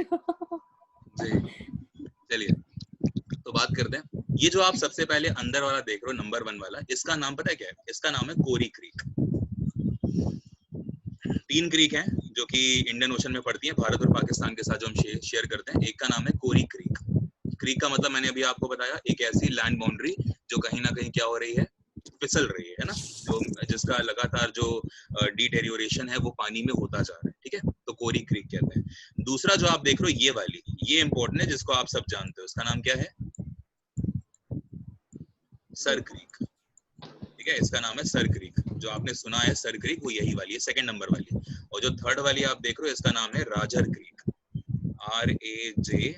RAJHAR, राजर क्रीक, ठीक है। तो ये हो गया अपना, मतलब ये तीसरा हो गया। तो ये 3 तरह की क्रीक हैं जो कि आपको मिलेंगे गुजरात से कनेक्टेड। एक तो आपको जो कच्छ की खाड़ी है उसी में मिल जाएगा, जिसका नाम है कोरी क्रीक, है ना। और दूसरा जो आपको दिख रहा है वो कहीं ना कहीं आपके इंडियन मतलब मेन जो इंडियन ओशन की लैंड है मतलब बाउंड्री है उसके अंदर आपको मिल जाएगा, ठीक है। एक का नाम है सर क्रीक और एक का नाम है राजर क्रीक। अब बवाल कोरी में क्यों नहीं है, क्योंकि कोरी जो है वो कच्छ में है, और कच्छ को कहीं ना कहीं इंडिया का, भाई जब इंडिया पूरा आगे तक फैला हुआ है तो इसके ऊपर हम अपना हिस्सा मानते हैं एक तरह से। अच्छा राजर क्रीक क्यों, क्योंकि राजर क्रीक अपनी मेन लैंड से थोड़ी सी दूर है तो इसलिए यहाँ पर भी कोई विवाद नहीं है। लेकिन विवाद किसके ऊपर, सर क्रीक के ऊपर। क्यों, क्योंकि पाकिस्तान की जो टेरिटरी है वो यहाँ पर पड़ती है, इस तरह से ये पाकिस्तान है पूरा ऊपर, अगर आपको पता हो तो, है ना। तो अब हुआ क्या उसको देखो, जैसे मान के चलो कि यार ये है यहाँ पर सिंध, पाकिस्तान का ये जो एरिया लगता है ये सिंध लगता है, और यहाँ पे इनका पोर्ट है जिसका नाम है कराची पोर्ट, है ना। कराची और सिंध की बाउंड्री लगती है बेसिकली यहाँ पे। तो यहाँ पे सिंध है, और सिंध के बाद आपको यहाँ क्या मिल गया, सर क्रीक मिल गया, और सर क्रीक के बाद यहाँ कौन आ गई, इंडिया की मेन जो बाउंड्री है वो आ गई, मेन लैंड है इंडिया का। तो अब हुआ क्या कि इनसे पूछा गया पाकिस्तान वालों से कि भाई सर क्रीक मतलब आपकी जो बाउंड्री है कहाँ तक है, मतलब ये देखो सर क्रीक जो है वो तो एक तरह से इंडियन ओशन के अंदर आ रहा है ना। पाकिस्तान से जब पूछा कि आपकी बाउंड्री कहाँ है तो पाकिस्तान कहता है कि हमारी बाउंड्री ये है पूरी, है ना। क्योंकि वो क्या बोलेगा, वो तो ये बोलेगा सर क्रीक हमारा हिस्सा है क्योंकि इंडियन ओशन के अंदर आ रहा है। इंडिया से पूछा गया, इंडिया ने कहा कि भैया हमारी बाउंड्री यहाँ तक है, सर क्रीक को इंडिया ने भी अपना पार्ट बना लिया। अब आप बताओ एक एरिया जिसको दोनों क्लेम कर रहे हैं तो बवाल होगा कि नहीं होगा, तो इसलिए बवाल हुआ। और सर क्रीक जो है अब मतलब अभी जो ये सर क्रीक वाला मुद्दा है ये यूएनओ में पेंडिंग पड़ा हुआ है। तो अब क्या हुआ कि आपसी जो सहमति है इनकी दोनों कंट्रीज की, उसमें ये हुआ कि यार यहाँ का जो हिस्सा जो पाकिस्तान के पास पड़ेगा इंडियन ओशन का या कह लो सर क्रीक का, वो हम यूज करेंगे, और जो हिस्सा सर क्रीक का इंडिया के पास पड़ेगा वो इंडिया यूज करेगा। तो बीच वाले एरिया में तो कुछ भी नहीं है, यहाँ पे डिस्प्यूट्स अक्सर हो जाते हैं, लेकिन यहाँ पास वाला एरिया ये इंडिया यूज करता है और ये वाला जो हिस्सा आप देख रहे हो ये पाकिस्तान यूज करता है। समझ में आ गया। तो सर क्रीक का जो विवाद है ये भी स्टिल पेंडिंग है, और आगे जाके देखिए क्या होता है। क्लियर। और अगर आपसे पूछा रहा है कि ये सर क्रीक जो ये पूरा विवाद है कितने किलोमीटर का है, तो याद रखिएगा अच्छा खासा ही है, 96 किलोमीटर, ठीक है। 96 किलोमीटर का पूरा हिस्सा जो विवाद में आया हुआ है सर क्रीक का, और अच्छा खासा एरिया, इसलिए दोनों के दोनों देश इसको छोड़ना नहीं चाहते हैं। अरे आपको ये तो छोड़ो, दूर की चीज है, मैंने आपको बताया था इंडिया और नेपाल में कितने किलोमीटर को लेके बवाल हो गया था, मात्र 35 किलोमीटर का जो एरिया, 35 किलोमीटर एरिया को लेके बवाल हो गया था, जहाँ पे हमने अपनी आईटीबीपी लगा रखी है ना, इंडो तिब्बतन बॉर्डर जो पुलिस फोर्स है। खैर चलिए ये आपको क्लियर हो गया दोनों के दोनों पॉइंट। तो आपका यहीं से पाकिस्तान जो है वो खत्म होता है, समाप्ति होती है। आगे बढ़ सकते हैं। किसी को yes sir, yes sir. Doubt तो नहीं ना किसी को? No sir. चलिए अब आगे बढ़ते हैं। अब हम ज्यादा डिटेल में नहीं जा रहे अंदर, बस मतलब मैप ज्यादा बड़ा नहीं बना रहा, बिकॉज अगला जो कंट्री है वो आपको पता है कि यहाँ तक तो पाकिस्तान की पूरी बाउंड्री है। अब उसके बाद अगर आप देखो तो यहाँ से जो एरिया आपको दिख रहा है ये एरिया किसका है, ये एरिया आपको दिखेगा अफगानिस्तान का, ठीक है। यहाँ से ये पूरा एरिया आपका अफगानिस्तान का, ये सब अफगानिस्तान है पूरा ऊपर तक। खैर आपको क्या चीज देखनी है, आपको ये चीज देखनी है कि जो ये वाला एरिया हमारा इतने एरिया के साथ हम क्या कर रहे हैं, मतलब अफगानिस्तान के साथ क्या हो रही है, हमारी बाउंड्री शेयर हो रही है। रेड वाला सेक्शन दिख रहा है आपको इतना, तो इसको देखिएगा बस, ठीक है। अगर मैं एक तरफ से फिर से बनाने की कोशिश करूं तो ये आपका जो नीचे का एरिया देख रहे हो ये आपका लद्दाख है, और ये जो एरिया आप देख रहे हो ये आपका जम्मू है, ये जम्मू टेरिटरी है, ये आपकी लद्दाख टेरिटरी है। और यहीं पे अभी हमने बात करी कि यहीं से जो एरिया जा रहा था वो क्या था, वो आपकी एलओसी थी, एलओसी, और इसके ऊपर आपको यहाँ पे सियाचिन ग्लेशियर मिला था, और दोनों को कनेक्ट करने वाली लाइन का नाम क्या था, एक्चुअल ग्राउंड पोजीशन लाइन, ठीक है ना। सियाचिन ग्लेशियर आपका अपने लद्दाख में था, और K2 और जो इंडिया का नॉर्दर्न मोस्ट पॉइंट है जिसका नाम था इंदिरा कोल, वो सब आपके पीओके में। तो अब आप मुझे ये बताओ कि अगर हम अफगानिस्तान के साथ बात करें तो क्या इंडिया अफगानिस्तान के साथ बाउंड्री शेयर करता है ना। कहने को तो करता है, जम्मू कश्मीर, लेकिन आप तब बोलोगे कहने को करता है जब इंडिया पीओके को अपना हिस्सा माने। लेकिन अगर कभी कल को चल के ऐसा कुछ हुआ कि यूएनओ ने ये डिसीजन पाकिस्तान के फेवर में दिया, बिकॉज बीते हुए कई सालों से, मतलब लगभग आप मान के चलो 50 साल हो गए, और लगभग 50 सालों से ये जो एरिया आप देख रहे हो, मतलब 40-50 सालों से ये एरिया किसका है, ये एरिया पाकिस्तान का, मतलब पाकिस्तान ने इसके ऊपर कहीं ना कहीं कंट्रोल जमा रखा है। तो मे भी हो सकता है कि अगर आगे जाके फ्यूचर में ये एरिया पीओके जो है अगर ये पाकिस्तान को कम्प्लीटली दे दिया जाए तो फिर हम कुछ ये नहीं, मतलब हमें अचंभा नहीं होगा एक तरह से, क्योंकि काफी टाइम से ये लोग राज कर रहे हैं। तो फिर अगर ये एरिया यूएनओ ने ऑफिशियली पाकिस्तान को दे दिया तो हम क्या बोलेंगे कि क्या हमारी अफगानिस्तान के साथ बाउंड्री लगती है, फिर हम बोलेंगे नो सर, अब अब हम मना कर देंगे, है ना, कि नहीं लगती। क्यों नहीं लगती? बिकॉज ये जो आप एरिया देख रहे हो जो पाकिस्तान सॉरी अफगानिस्तान के साथ कनेक्टेड है, वो इंडिया की वो लैंड है जो पाकिस्तान ने हथियार रखी है इलीगली। तो ये पीओके और अफगानिस्तान के बीच में ये है, देख रहे हो बॉर्डर, बॉर्डर Yes, किसके sir. बीच में है? पीओके और अफगानिस्तान के बीच में। इंडिया की लैंड तो ये है, तो यहाँ तो होगी नहीं आपकी ऑफ कोर्स, है ना। और ये जो एरिया आप देखते हो ये कितने किलोमीटर लंबा है? 196 किलोमीटर, सॉरी 106, 106 196 106। तो इंडिया और अफगानिस्तान के बीच में 106 किलोमीटर लंबी ये बाउंड्री है ना। लेकिन ये तब है जब हम ये मान के चलेंगे कि भारत पीओके को अपना हिस्सा माने, और हम तो अपना हिस्सा मानेंगे ही जब तक भाई चीजें हमारे हाथ में है ना। और अगर हम देखें तो यहीं पर क्या हुआ कि इंडिया और अफगानिस्तान के बीच में एक लाइन है जिसका नाम क्या है, बोलिए। ड्यूरेंस लाइन सर। अब आप ध्यान से सुनना, वैसे तो डूरन लाइन कही जाती है अफगानिस्तान और पाकिस्तान और पाकिस्तान के बीच अफगानिस्तान, में सर। हाँ सुनिए जी ध्यान से सुनिए चीजों को। वैसे तो कहा जाता है कि जो डूरन लाइन है वो पाकिस्तान और अफगानिस्तान के बीच में, ठीक है। और अगर कभी आए तो पाकिस्तान अफगानिस्तान का ही आपको क्वेश्चन आएगा, कभी भी ये नहीं आएगा कि इंडिया और अफगानिस्तान के बीच में कौन सी लाइन है। लेकिन आप ध्यान से देखिए, अगर हम बात करें तो ये जो आपको लैंड दिख रही है, ये वाली जो लाइन आपको दिख रही है, देख रहे हो आप, ये भाई पाकिस्तान इसको अपना हिस्सा मानता है। तो ये जो डूरंट लाइन जा रही है, ये डूरंट लाइन कुछ ऐसे जा रही है, रेड वाली।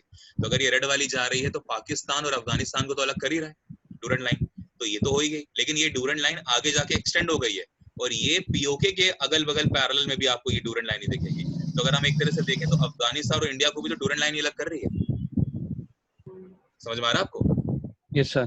चीजें नहीं क्लियर है तो एक बार Yes, मैं sir. फिर से बनाता हूँ, जस्ट अ मिनट। अब आपको शायद थोड़ा सा ज्यादा अच्छे से क्लियर होता है। अगर ये आपकी इंडिया की मेन यहाँ पे इस तरह से बाउंड्री है, ठीक है, तो ये आपका यहाँ पर आ गया भाई इस तरह से पाकिस्तान, ठीक है, ये आपका पाकिस्तान है। और उसके बाद ये वाला जो आप ऊपर का हिस्सा देख रहे हो, चलो मैं प्रॉपर नहीं बनाता हूँ, मैं सिर्फ ऐसे बना देता हूँ कि ये ऊपर ऐसे ऐसे अफगानिस्तान है, ठीक है ना। ये एरिया किसका है? ये एरिया अफगानिस्तान का, अगर आप ऐसे समझो। और इन दोनों के बीच में जो आपको ये ग्रीन कलर की दिख रही है, ये आपकी क्या है? ये आपकी डूरंट लाइन है, ठीक है। तो पाकिस्तान और अफगानिस्तान के बीच में ये ग्रीन कलर की क्या हो गई? डूरंट लाइन हो गई। लेकिन ये डूरंट लाइन यहाँ पे खत्म नहीं हुई है, डूरंट लाइन आगे जाके एक्सटेंड होके ऐसे ऐसे घूम रही है। तो अगर ऐसे घूम रही है तो फिर हम क्या बोलेंगे? अगर ये हिस्सा हमारा, अगर हम इसको अपना मान ले कि पीओके हमारा है, तो फिर इंडिया और अफगानिस्तान के बीच में तो डूरंट लाइन हो गई ना। अभी क्लियर आप लोग? Yes sir. Yes sir. तो ये चीज आपको पता होनी चाहिए। और ये कितना है? ये 106 किलोमीटर, ठीक है। ओके, बाकी तो मतलब हमारा और अफगानिस्तान के रिश्ते काफी ठीक है ना, तो हम इनके में कोई दखल अंदाजी करते हैं ना, ये कभी हमारे यहाँ दखल अंदाजी करते हैं, ठीक है। तो चीजें नॉर्मल चल रही है इनके साथ। अफगानिस्तान के राष्ट्रपति तो आपको पता ही होगा, क्या नाम है? नाम जानते हैं? हसन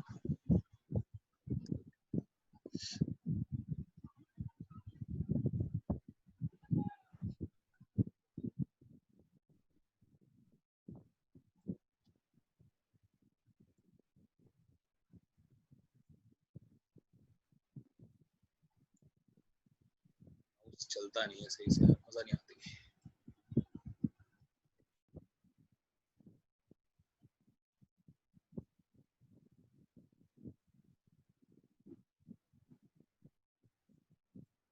मेन अब आपको यहाँ पे समझना है इतने एरिया को, और ये बहुत जरूरी है आपके लिए, ठीक है। और हम शुरू कर रहे हैं नेक्स्ट कंट्री जो कि आपको समझनी है, वो है आपकी चाइना, ठीक है। चाइना बहुत इंपॉर्टेंट है हमारे लिए। चाइना के साथ विवाद भी कई सारे हैं जो कि हमें देखने होंगे। अगर हम थोड़ी देर के लिए मान लें कि ये हमारा लद्दाख एरिया था, और हम मान के चलें कि ये हमारा जम्मू एरिया है, यहीं पे अगर आप देखो तो यहाँ पर आपको ये हिमाचल मिलेगा, this is your Himachal Pradesh HP, this is Jammu, this is Ladakh, ठीक है। हिमाचल प्रदेश के जस्ट बगल में अगर आप देखो तो यहाँ पर आपको मिलेगा इस तरह से UK, that is Uttarakhand. Uttarakhand के अगर आप आगे जाओगे तो जो आपको ये कलर का दिख रहा है, इस कलर का व्हाट क्या है?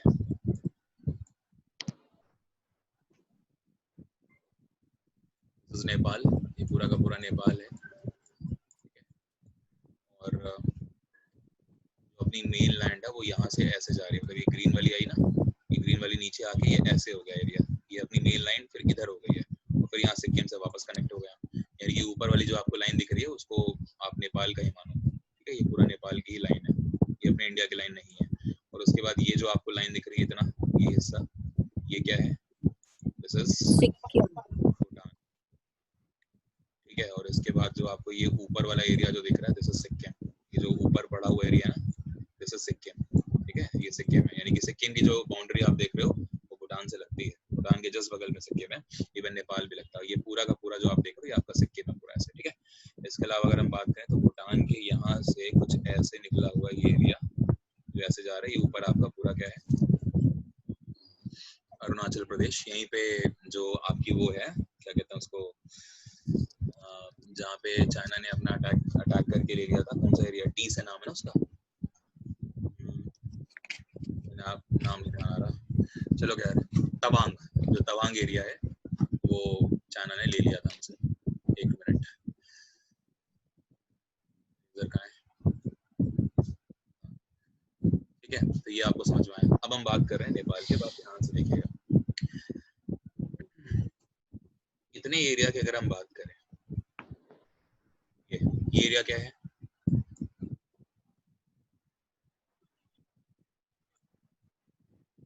This is Tibet. बहुत ध्यान से सीखिएगा, आज आपको पता लगेगा कि तिब्बत पे चाइना ने अपना अधिकार क्यों करा हुआ है, इसका रीजन आज आपको पता लगेगा। और इसके ऊपर मिलेगा दुनिया का सबसे गंदा कंट्री चाइना, ये आपको ऊपर मिलेगा, मतलब पाकिस्तान से भी गंदा लगता है, ठीक है। तो ये आपको ऊपर मिला चाइना। इतनी आपको चीजें समझ में आ रही हैं, पहले तो ये बता दो। Yes sir. तो चाइना की अगर हम बात करें तो चाइना में पहले तो ये बता दो बाउंड्री कितनी थी, 3488 किलोमीटर की बाउंड्री हम यहाँ पे शेयर करते हैं, है ना। बांग्लादेश से सबसे ज्यादा करते हैं और बांग्लादेश के बाद सेकंड नंबर पे हम चाइना के साथ करते हैं, 3488 किलोमीटर की बाउंड्री में इसके साथ शेयर करते हैं। अब आप जरा ध्यान से देखो कि थोड़ी देर के लिए अगर हम ये मान लें कि तिब्बत किसका हिस्सा है, चाइना का, थोड़ी देर के लिए मान क्या लें, तिब्बत चाइना की हिस्सा है, उसकी टेरिटरी में आता है। तो अगर आप मान के चलो कि इंडिया के कौन कौन से स्टेट हैं, स्टेट की बात कर रहा हूँ अभी सिर्फ, ठीक है, जो चाइना के साथ कनेक्ट हो रहे हैं, तो आप देखिए सबसे पहले आपको देखो ये आंध्रा मिल रहा है, आंध्रा कह रहा हूँ, अरुणाचल मिल रहा है, अरुणाचल प्रदेश दिख रहा है आपको ये वाला, यस सर, एरिया। तो सबसे पहले मैं यहाँ पे अरुणाचल प्रदेश लिखता हूँ। अगर मैं इंडिया के आपको एकदम एक्सट्रीम ईस्ट में लेके चलूँ तो सबसे पहले आपको अरुणाचल प्रदेश मिला। अरुणाचल प्रदेश के बाद अगर आप आओगे आगे जाके तो यहाँ पर आपको क्या मिला, ये देखो सिक्किम। तो ये सिक्किम जो है ये आपका अगला स्टेट हो गया जो कि बाउंड्री शेयर कर रहा है। देखो अगर आप मैप से पढ़ोगे ना तो आपको बहुत आसानी होती है चीजों को मतलब समझने में, इसीलिए मैं आपको ये मैप से करा रहा हूँ। सिक्किम के जस्ट बाद अगर आप देखोगे तो भाई ये तिब्बत है, तो चाइनीज टेरिटरी है ही है।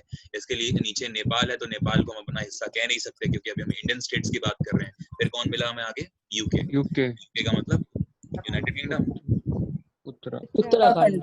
उत्तराखंड जो है ये हमारे देखो तिब्बत के साथ बाउंड्री शेयर कर रहा है, तो ये चाइना के साथ भी हो गया। और इसके जस्ट बगल में आपको क्या मिला, हिमाचल।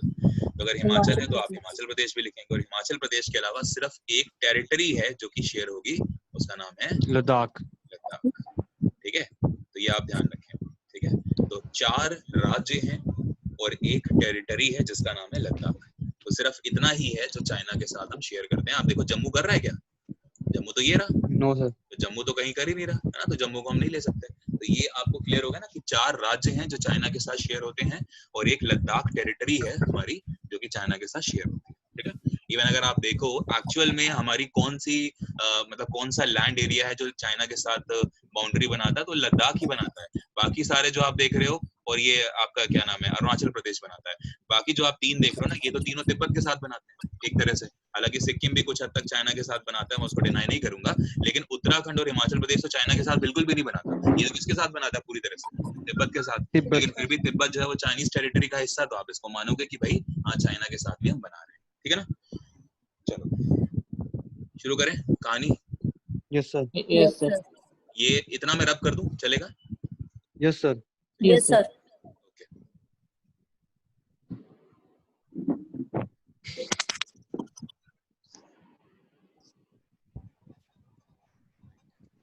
तो देखिए हुआ क्या, बात को समझिएगा। अगर हम बात करें तो 1906 की बात है। कब की बात है? 1906 की बात है। 1906 में क्या हुआ कि चाइना में एक शासक हुआ जिसका नाम था, सॉरी चाइना में बात कर रहा हूँ, हाँ चाइना में हुआ, जिसका नाम है मा शू, ठीक है, MACHU, आप इसको माशु ऐसे कर लो, वैसे ये लोग लिखते थे MAXU नाम से, ठीक है। तो माशु ये वाला कह लीजिए या फिर ये वाला कह लीजिए, फर्क नहीं पड़ता, ये माशु है, जो कि अगर आप देखो तो ये चाइना के शासक हुए 1906, ठीक है। प्रॉब्लम क्या हुई कि यहाँ पे आपको दिख रहा होगा ये कौन है, ये कंट्री है नेपाल, ठीक है। तो अगर नेपाल की बात करें और तिब्बत की बात करें तो 1906 से पहले तक करीब करीब आप ये मान के चलें 50 साल तक ऐसा आलम था यहाँ पर कि जो ये नेपाल वाले आपको दिख रहे हैं ना, ये नेपाल वाले क्या करते थे, ये तिब्बत के ऊपर आके बड़े अच्छे से अटैक करते थे, ठीक है। मतलब इनका जब मन करता था तब ये आ जाते थे और जाके अटैक कर देते थे, और ये कहते थे तिब्बत वालों को कि भाई जो करना हो कर लो, है ना। मतलब इतना ज्यादा अलग ही इनका टशन चलता था, है ना, एक अलग ही स्वैग था इनका कि नेपाल वाले आके तिब्बत वालों को पकड़ के पीट के चले जाते थे, इनके रिसोर्सेज लेके चले जाते थे और इनको कोई फर्क भी नहीं पड़ता था, एक तरह से ये चीज थी। तिब्बत वाले बड़े परेशान, भूटान से मदद ले नहीं सकते हैं, और अगर इंडिया से मदद लेंगे तो इंडिया में इनको पहले से पता था यार कि इंडिया तो खुद गुलाम है इसका, ब्रिटिशर्स का, तो ऑफ कोर्स इनसे भी अगर एक तरह से देखा जाए तो मतलब बात नहीं बनेगी, तो बेहतर है कि किसका सपोर्ट लिया जाए, चाइना वाला। तो चाइना से तिब्बत ने बोला कि महामहिम कृपया करके आके हमारी मदद करें, ये नेपाल वाले आते हैं कभी भी आके हमको पेल पाल के चले जाते हैं और हमारे रिसोर्सेज भी ले लेते हैं। तो चाइना का शासक था माचू, तो 1906 में क्या हुआ कि माचू ने तिब्बत के ऊपर अधिकार कर लिया, और तिब्बतन जो टेरिटरी है वो पूरी की पूरी किसके हिस्से में आ गई उस समय पे, चाइना के हिस्से में आ गई। अब आप आगे समझे कि क्या हुआ, चीजें चल रही थी, तिब्बत को कहीं ना कहीं ये लगा कि अगर हमें चाइना का सपोर्ट होगा तो ऑब्वियस सी बात है नेपाल हमारे ऊपर अटैक नहीं करेगा, और कहीं ना कहीं तिब्बत की जो सोच थी वो एक तरह से सही भी रही, और नेपाल ने कई सालों तक फिर अटैक नहीं करा। और तिब्बत की ये सोच थी कि अगर चाइना हमारे साथ मिल जाएगा तो नेपाल को भाई मार मार के इसका मोर बना देंगे, है ना, तो वो चीज थी। तो कहीं ना कहीं दोनों अपना खुश थे, चाइना वाले भी खुश थे कि हमें बहुत बड़ी एक टेरिटरी मिल गई, तिब्बत वाले इसलिए खुश थे कि भाई पिताजी का साया है ऊपर तो कोई दिक्कत नहीं है। तो अब हुआ क्या कि जो माचू शासक था, ठीक है, फाइनली 6 साल के बाद 1912 में माचू शासक की डेथ हो जाती है, ठीक है, 1912 में ये चाइना की जो शासक है इनकी डेथ हो जाती है। और अगर ये डेथ हो जाती है तो आप जानते हैं कि जिस तरह से अगर कोई गुलाम है, किसी का कोई स्लेव है, तो जब डेथ हो गई है माचू की, तो उस टाइम पे जो चाइनीज एडमिनिस्ट्रेशन है पूरा वो चरमरा रहा था एक तरह से, यानी कि जो इकोनॉमी है चाइना की वो डाउन कर रही थी, चाइना में और भी बहुत सारी चीजें थी, तो डिसेबल हो गया एक तरह से, आप ये कह सकते हो। तो उस टाइम पे तिब्बत को लगा कि यार 1912 में मौका अच्छा है, शासक है नहीं, और गुलाम को अगर आजादी का इससे बेहतर मौका मेरे ख्याल से नहीं मिलेगा। तो तिब्बत वालों ने अपने आप को तुरंत उसी टाइम पे, तिब्बत की कंट्री ने अपने आप को बोला कि अब हम क्या हैं, फ्री हैं, यानी कि अब हमारे ऊपर किसी का भी कोई आप कह लीजिए दबाव नहीं है, ठीक है, किसी का हमारे ऊपर कोई भी कंट्रोल नहीं है। तिब्बत इस समय एक फ्री टेरिटरी हो जाती है, और तिब्बत के ऊपर अब चाइना का कोई भी फर्दर आप कह लो कंट्रोल नहीं है। इतनी बात आपको समझ में आई? पहले तो ये बताइए। Yes sir. Yes, sir. अगर आपको इतनी बात समझ में आ जाती है तो तिब्बत तो भाई यहाँ से फ्री हो गया, ठीक है, लेकिन फ्री होने के बाद भी कहते ना कि एक मुसीबत खत्म नहीं और दूसरी आ गई, ठीक, तो वही हुआ, मतलब एक तरह से अब यहाँ पर आपको पता है कि इस समय पे भारत में किसका शासन है? ब्रिटिशर्स हैं यहाँ पे, है ना, भारत में ब्रिटेन वाले आ गए हैं, और ब्रिटिशर्स ने देखा यार कि तिब्बत जो है अच्छा खासा यहाँ पर चीजें हैं, रिसोर्स हैं इनके पास, भाई एक तरह से इंडिया की तो बाउंड्री थी, मतलब इंडिया की एक लैंड थी एक टाइम पे, वो अलग बात है, तिब्बत आपका अलग हो गया, भूटान आपका अलग हो गया, नेपाल अलग हो गया, सब एक तरह से पहले हिंदुस्तानी तो हुआ करते थे। लेकिन ब्रिटिशर्स को जब ये लगा कि चाइना से यार ये छूट गए हैं तो बेहतर है कि तिब्बत को जल्दी से अपने हिस्से में ले लो, तो ब्रिटिशर्स ने अटैक कर दिया तिब्बत के ऊपर। और कहाँ से अटैक करा? ये हिमाचल प्रदेश वाले रास्ते से, क्योंकि हिमाचल प्रदेश इंडिया की टेरिटरी है ना, और ब्रिटिशर्स तो भाई इंडिया पूरा अपना था ही, मतलब ब्रिटिशर्स का ही था, तो इन्होंने हिमाचल प्रदेश के रास्ते से तिब्बत पे अटैक कर दिया, है ना। अब क्या हुआ कि जब अटैक हुआ तो फिर और प्रॉब्लम हुई। अब तिब्बत को लगा यार कि इससे अच्छा तो यही था कि हम कम से कम चाइना के हिस्से में थे, कम से कम ब्रिटिशर्स हमारे ऊपर अटैक तो नहीं करते। लेकिन चलिए कोई बात नहीं, कुछ चीजें हुई, ट्रीटी हुई ब्रिटिश इंडिया के बीच में और तिब्बत के बीच में, संधि हुई, पैसे वैसे ले देकर ये हो गया कि चलो ठीक है, हम आपके ऊपर अपना कब्जा नहीं करेंगे, लेकिन क्योंकि हम युद्ध जीत गए, हमने आपको हरा दिया है, हमने आपके ऊपर इन्वेजन करा, इन्वेजन में आप हार गए, युद्ध में आप हार गए, तो आपको पेनाल्टी तो भाई देनी पड़ेगी, पैसे आपको देने पड़ेंगे। तो कई करोड़ों रुपए तिब्बत ने ब्रिटिश इंडिया को दिए, और फाइनली क्या हुआ कि तिब्बत को ब्रिटिशर्स ने बोल दिया कि ठीक है चलो आप आजाद हो। लेकिन साथ ही साथ में ब्रिटिशर्स में एक चीज यहाँ पर और प्रॉब्लम हुई कि ब्रिटिशर्स ने तिब्बत को बोला कि एक बात बताओ, तुम बैठे हो यहाँ पे, तुम्हारे ऊपर यहाँ पे बैठा है तुम्हारा चाइना, ठीक है, यहाँ पर अगर आप बात करो ये जस्ट नीचे तुम्हारा फिर से वही है जो तुम्हारे ऊपर काफी अत्याचार करता है, यानी कि नेपाल, ठीक है। और यहाँ पर अगर बात करें तो यहाँ पर आपको मिल जाएगा ये इंडिया पूरा। तो अगर कहे तो इसने बोला ब्रिटिश इंडिया ने कि यार तुम तो बीच में फंसे हुए हो, तुम एक ट्राई पॉइंट पे हो, इधर तुम्हारे इंडिया, इधर तुम्हारा चाइना और इधर तुम्हारा नेपाल, तो कल को तो कोई भी तुम्हारे ऊपर अटैक कर सकता है। तो बेहतर है ना कि तुम अपनी बाउंड्री डिसाइड कर लो, और अगर तुम अपनी बाउंड्री डिसाइड कर लेते हो तो कम से कम चीजें आगे जाके थोड़ी सी स्मूथ हो जाएंगी कि चलो यार इतना एरिया तुम्हारा है, इतना एरिया तुम्हारा है। तो ये चीज हुई। तो ब्रिटिशर्स का ये जो प्रस्ताव था ये तिब्बत वालों को अच्छा लग गया, और जब अच्छा लग गया तो तिब्बत वालों ने कहा कि भैया शुभ काम में देरी किस बात की, है ना, डालो तेल जल्दी दरवाजे के ऊपर, नई दुल्हन आ रही है। ठीक है, तो जब आ रही है तो फिर काम करते हैं, देखो क्या हुआ। लेकिन कहते हैं ना नई दुल्हन आती तो है, लेकिन बहुत सारी परेशानियां भी साथ में कई बार लेकर आती है।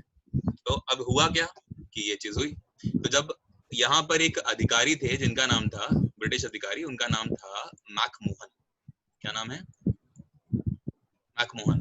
ये एक ब्रिटिश अधिकारी है। तो इन्होंने क्या करा कि यार चलो एक काम करते हैं, तुम्हारी बाउंड्री डिसाइड कर देते हैं। लेकिन क्योंकि आप जानते हैं कि अंग्रेज जो है इनको मतलब काफी एक अच्छी जो क्लाइमेट है, जो विंटर वाली क्लाइमेट होती है या कह लीजिए बर्फीली क्लाइमेट होती है, इनको बहुत पसंद है। तो इन्होंने ये कहा यार कि तुम लोग पहाड़ों वाले लोग हो, तो तुम लोग का जो पूरा ये सेटलमेंट करनी है ना, ये पहाड़ों पे ही करेंगे। तो इन्होंने बुला लिया हिमाचल प्रदेश में। ठीक है, कि ये आपका हिमाचल प्रदेश का एरिया जो आप देख रहे हो, यहाँ पे आपको मिलेगी इस पॉइंट पे हिमाचल प्रदेश की समर कैपिटल, उसका नाम क्या है? शिमला। शिमला। ठीक है, तो शिमला में बुला लिया मैकमोहन ने कितने लोगों को, इधर बुला लिया चाइना को, ठीक है, और इधर बुला लिया तिब्बत को।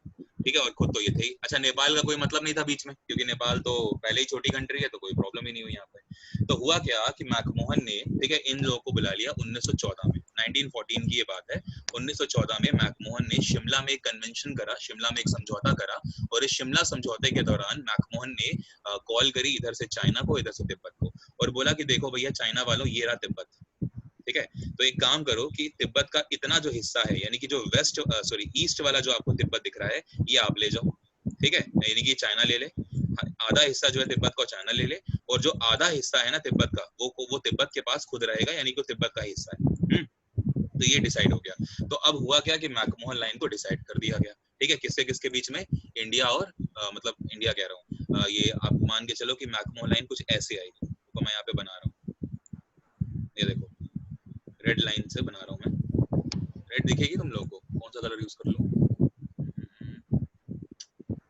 येलो कर लेता हूँ। चलो ये देखो, यहाँ से ये लाइन शुरू हुई। ठीक है, ये दिख रही है आपको? तो ये पूरी की पूरी जो लाइन आप देख रहे हो येलो वाली, इसका नाम हमने रख दिया क्या? इसका नाम हमने रख दिया एक तरह से मैकमोहन लाइन। और ये पूरी मैकमोहन लाइन डिसाइड हो गई कि भैया ये मैकमोहन लाइन है पूरी की पूरी, और ये पूरी आगे तक ऐसे जाएगी, और इवन अरुणाचल प्रदेश तक पूरी मैकमोहन लाइन गई हुई है ना। तो ये पूरा अलग हो गया। तो ठीक है, और इसमें ये बोल दिया कि यार तिब्बत का इतना जो हिस्सा है, ये पूरा का पूरा जो आप ईस्ट तिब्बत देख रहे हो, ये किसका हिस्सा होगा? चाइना, ये चाइनीज टेरिटरी का हिस्सा है, और इतना ही तिब्बत रहेगा जो आप ये देख रहे हो, है ना। लेकिन इसमें भी आज जो आप तिब्बत देखते हो ना, ये वाला जो आप तिब्बत देखते हो, तो इसमें होगा क्या, मैं आपको वो भी चीज थोड़ी सी समझाता हूँ। तिब्बत पहले इतना नहीं था। तिब्बत की जो पहले शेप थी वो कुछ ऐसी हुआ करती थी। ब्लैक वाला जो आपको पेन दिख रहा है, ब्लैक वाले से देखना, तिब्बत आपका कुछ ऐसा हुआ करता था पहले। ये इतना तिब्बत था, ये पूरा का पूरा दिख रहा है? Yes sir. ये तिब्बत दिखा? तो ये तिब्बत था, और तिब्बत का आधा हिस्सा इतना काट दिया गया और ये बोल दिया गया कि चाइना वाले तुम ये ले जाओ। और आज जो आप तिब्बत देखते हो, ये इतना तिब्बत मैकमोहन ने तिब्बत वालों को खुद दिया था। कब दिया था? 1914 में। समझ में आ रहा है? बोलो। Yes, sir. 1914 में अगर कोई आपसे ये पूछे कि जो डिसाइडिंग लाइन थी उसका नाम क्या था, तो उसका नाम था मैकमोहन लाइन, है ना भाई। मैकमोहन ने ये बोला कि यार इतनी दूर तुम हमको बुला रहे हो शिमला में, तुम्हारा समझौता करा रहे हैं, तो कम से कम जो समझौता है उसमें तिब्बत की जो बाउंड्री है वो तो हम डिसाइड कर देंगे। चाइना वाले भी खुश, तिब्बत वाले भी खुश, और भारत वाले भी खुश। लेकिन एक बात ये, यार इतनी मेहनत करवा रहे हो तो कम से कम नाम मेरे नाम पे होगा, मतलब लाइन जो मेरे नाम पे रखी जाएगी। तो मैकमोहन के नाम पे लाइन रख दी गई। अब अच्छी बात है, जब लाइन रख दी गई तो शिमला में ये कन्वेंशन हुआ। तो क्वेश्चन ये आता है कि मैकमोहन लाइन, ये मंडी परिषद का क्वेश्चन है कि मैकमोहन जो लाइन थी वो कौन से समझौते के तहत खींची गई थी, बताइए। Shimla convention sir. शिमला समझौते के तहत ये खींची गई मैकमोहन लाइन। लेकिन अब अगर कोई आपसे ये पूछे कि जो ओरिजिनली ये लाइन खींची गई थी वो किससे किसके बीच में खींची गई थी, क्या वो इंडिया और चाइना था? नहीं, वो किससे किसके बीच में? India, China and Tibet.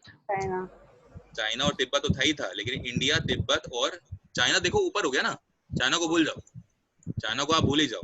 तो ये चीज आप जो देख रहे हो, ये लाइन कहाँ बनी है? ये लाइन नीचे बनी है, ये देखो आप, लाइन ये है मैकमोहन येलो वाली। देखो चाइना को तिब्बत का इतना हिस्सा दे दिया गया वो अलग बात है, लेकिन चाइना और तिब्बत के बीच में थोड़ी डिसाइड हुआ है भाई। डिसाइड तो ये नेपाल और इंडिया के बीच में करना था ना। Yes, यार sir, नेपाल वाले नेपाल आके के। तिब्बत को पीट देते थे और यहाँ पे अपना इंडिया भी था, तो मैकमोहन ने कहा कि यार तुम कम से कम इंडिया और नेपाल के बीच में तो बाउंड्री बनवा लो।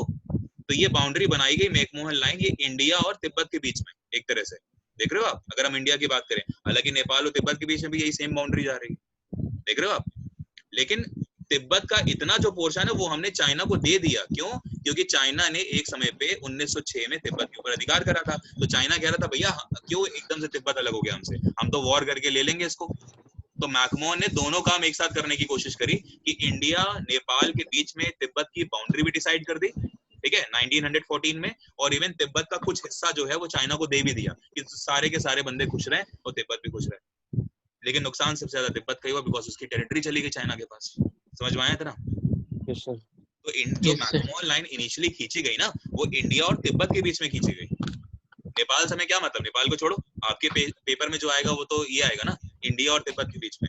लेकिन क्या हुआ कि वो कहते हैं ना कि अगर आप शांत बैठे हुए बहुत समय के लिए, आपकी जिंदगी एकदम सुकून से चल रही है, तो कैसे चलने देंगे भगवान जी, है ना? कुछ ना कुछ तो चैलेंजिंग आएगा आपके पास। तो यही चीज तिब्बत के साथ भी हुई। फाइनली 1959 का टाइम आया, 1959 में चाइना को पता नहीं क्या पड़ी, चाइना ने तिब्बत के ऊपर वॉर कर दिया, ठीक है। और ये पूरी की पूरी टेरिटरी जो आप तिब्बत की आज देख रहे हो, इस पूरी की पूरी टेरिटरी को चाइना ने क्या करा, हथिया लिया। और आज पूरा का पूरा जो तिब्बतियन जो टेरिटरी है वो चाइना का हिस्सा है। समझ में आया? कब से?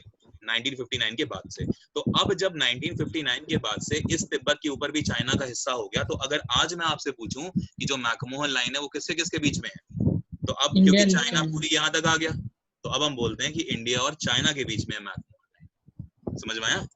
तो इतिहास जो है वो तो नेपाल से शुरू हुआ कि नेपाल वाले तिब्बत को परेशान करते थे, फिर तिब्बत के ऊपर चाइना ने अपना कब्जा कर लिया। फिर मैकमोहन बीच में आए, 1914 में शिमला कन्वेंशन हुआ, उसके थ्रू मैकमोहन ने इंडिया नेपाल के बीच में तिब्बत के साथ बाउंड्री डिसाइड करी। और उसके बाद चाइना का जो तिब्बत का कुछ हिस्सा था वो चाइना को दे दिया, ठीक है ना। सब कुछ अच्छा चल रहा था। 1914 से लेकर 1959 तक चीजें सही चल रही थी। लेकिन बीच में एक महान व्यक्तित्व आपको मिलेंगे, ठीक है, इनका नाम क्या है? DL, दलाई लामा। तो दलाई लामा जो है ये कहे जाते हैं कि एक आध्यात्मिक गुरु है, ठीक है। और ये कहीं ना कहीं तिब्बत की फ्रीडम के लिए हमेशा से लड़ते आए हैं और आज भी लड़ ही रहे हैं। और इनको ही हमने, जब ये भाग के आ गए थे इंडिया में, तो हमने इनको सपोर्ट करा। अभी मैं आपको वो वाला केस भी बताता हूँ। तो सर अभी ये मरे नहीं? अभी जिंदा, ठीक है। दलाई लामा के ऊपर भी बुक भी लिखी गई है, अगर आपको याद हो तो। मैंने एक क्वेश्चन भी आपको करंट में करवाया था कि दलाई लामा के ऊपर कौन सी बुक लिखी गई है ना। और इवन दलाई लामा हिमाचल में आए थे अगला दलाई लामा ढूंढने के लिए। दलाई लामा नाम नहीं है उनका, दलाई लामा एक पोस्ट है, यानी कि तिब्बत में होने वाले जो आध्यात्मिक गुरु होंगे उनको नाम दिया जाएगा दलाई लामा। तो दलाई लामा नाम नहीं है उनका, दलाई लामा उनकी पोस्ट है, ठीक है। ये भी आप ध्यान रखो।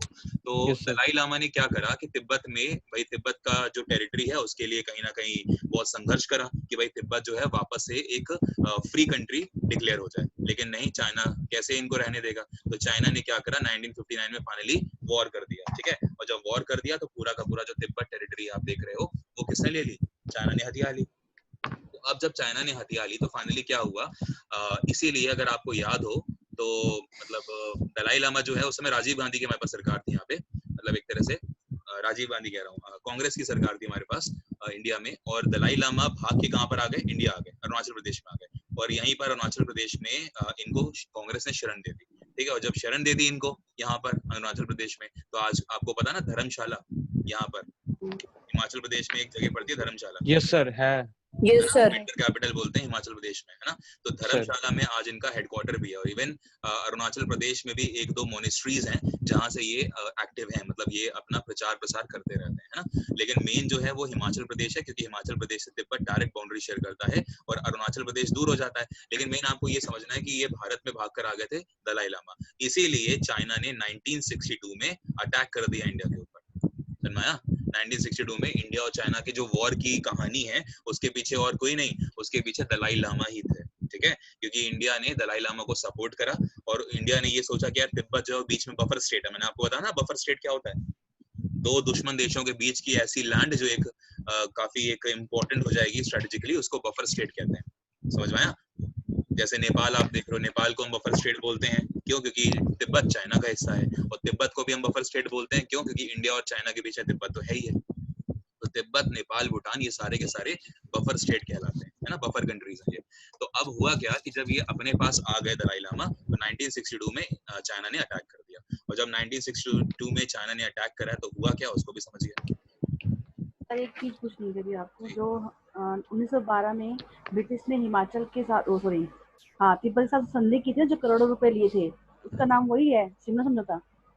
उसका नाम क्या है? शिमला समझौता? नहीं, शिमला समझौता तो उससे शिमला समझौता के पहले हो गया। हाँ उस ट्रीटी का नाम तो नहीं पता मेरे को, लेकिन कोई ना कोई नॉर्मल ट्रीटी तो जरूर हुई होगी, नेट पे एक बार देखना पड़ेगा। लेकिन जो शिमला समझौता है ना, वो ट्रीटी मतलब जब ब्रिटिशर्स के बीच में और तिब्बत के बीच में जब ट्रीटी हो गई, तो उसके बाद शिमला समझौता होगा। 1914 में हुआ है ना, ठीक है।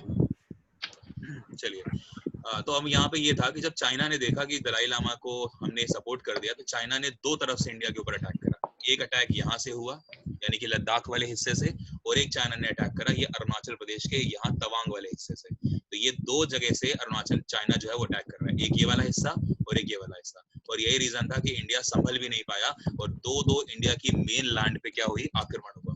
और इतना ही नहीं, जब ये अटैक हुआ 1962 में, तो ये अरुणाचल प्रदेश तो पूरा का पूरा चाइना ने हथिया ही लिया। इवन ये और अंदर आके, ये जो आपको असम वाला एरिया दिख रहा है, ये वाला हिस्सा, ये असम तक पता है घुसाए थे चाइना वाले। मतलब ये पूरा का पूरा आपको ईस्टर्न इतना सेक्शन जो दिख रहा है, ये पूरा का पूरा चाइना ने अपने कब्जे में कर लिया। और ये तवांग वगैरह एरिया, ये सब तो चला ही चला गया। आपको पता है पहले इसको क्या बोलते थे? पहले अरुणाचल प्रदेश का नाम था नाफा, आई गेस, नॉर्थ फ्रंटियर, कुछ ऐसे बोलते थे। एक बार सर्च कर लेना आप लोग, मुझे एग्जैक्टली नाम नहीं याद आ रहा। अरुणाचल प्रदेश का पहले कुछ नाम था, नॉर्थ फ्रंटियर कुछ बोलते थे इसको, ठीक है। तो ये अरुणाचल प्रदेश का पुराना नाम था। एक बार सर्च कर लो, अगर कोई गूगल यूज कर रहा है 2 मिनट के लिए, तो पता लग जाएगा। Old name of Arunachal Pradesh ऐसे डाल लीजिए, तो कुछ फ्रंटियर करके खुलेगा, तो वो है। तो वो पूरी की पूरी टेरिटरी चाइना ने कब्जा ली। और यहाँ पर आप देखो तो ये एरिया पूरा, ये इतना, ये चला गया हमारे हाथ से। और ये पूरा का पूरा आज जो आप हिस्सा देखते हो, तो ये 1962 में वॉर हम हार गए चाइना से, और इसको आज बोला जाता है लाइन ऑफ एक्चुअल कंट्रोल, ठीक है। यानी कि यहाँ पर LAC आपको मिलेगी, north east frontier agency sir, NEFA। NEFA, north east frontier agency, agency है, एजेंसी सर। हाँ, नेफा नाम, ठीक है। हाँ, तो ये अरुणाचल प्रदेश का पुराना नाम था, ये चीज ध्यान रखिएगा। तो ये नेफा तो पूरा चला गया हमारे हाथ से, इवन असम तक का एरिया हमारे हाथ से चला गया।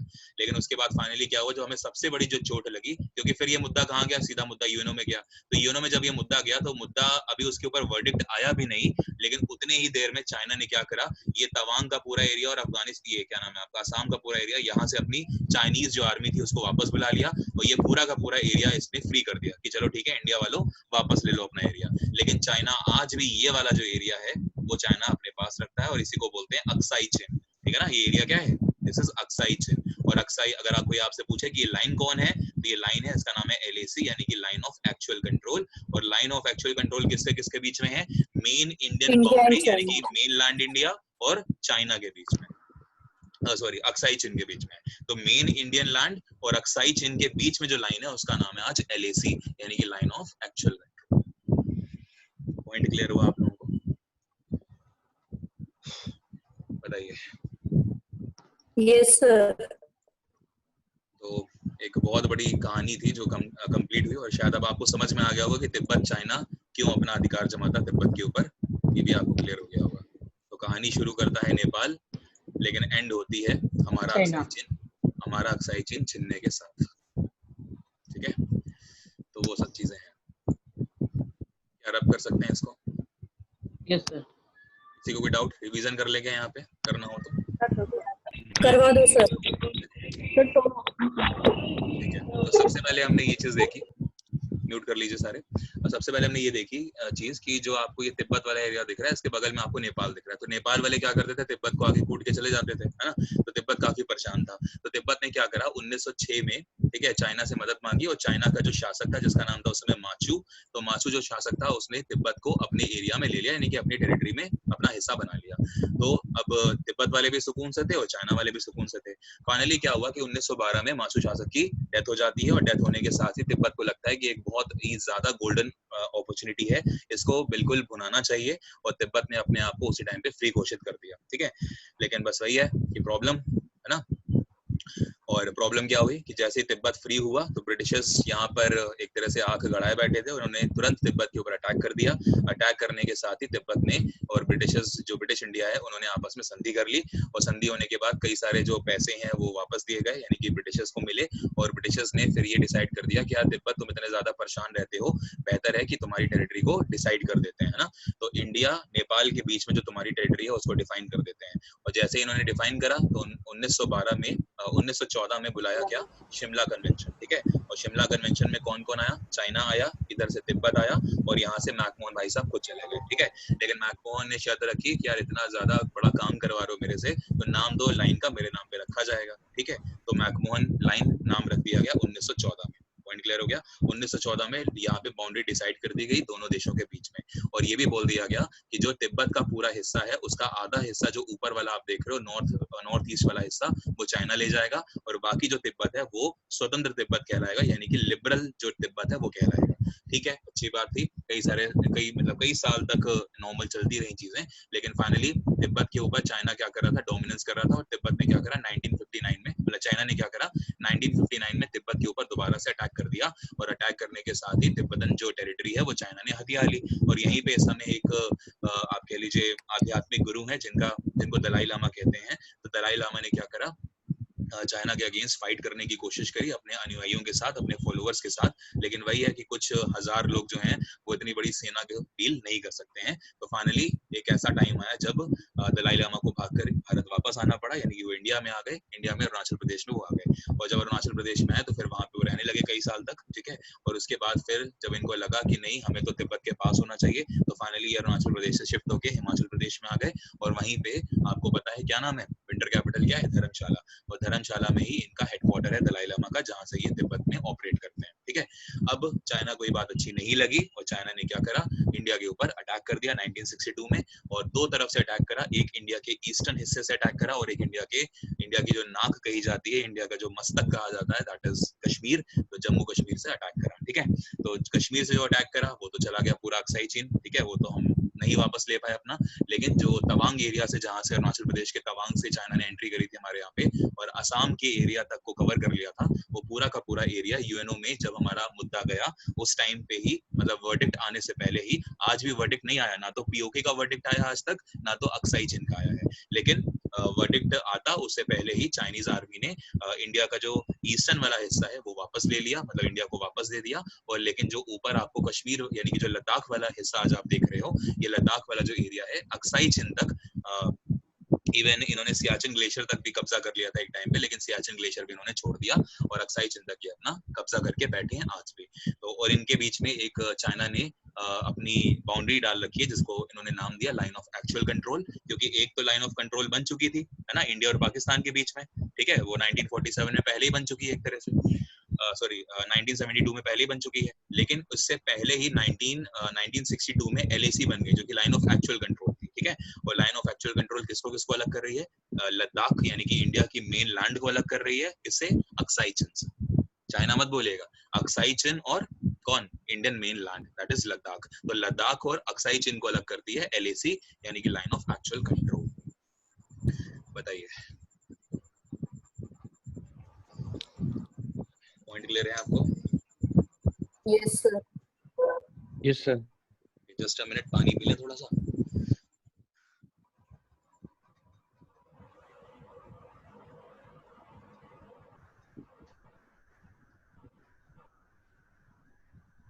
किसी की कोई क्वेरी है तो तब तक पूछ लीजिए।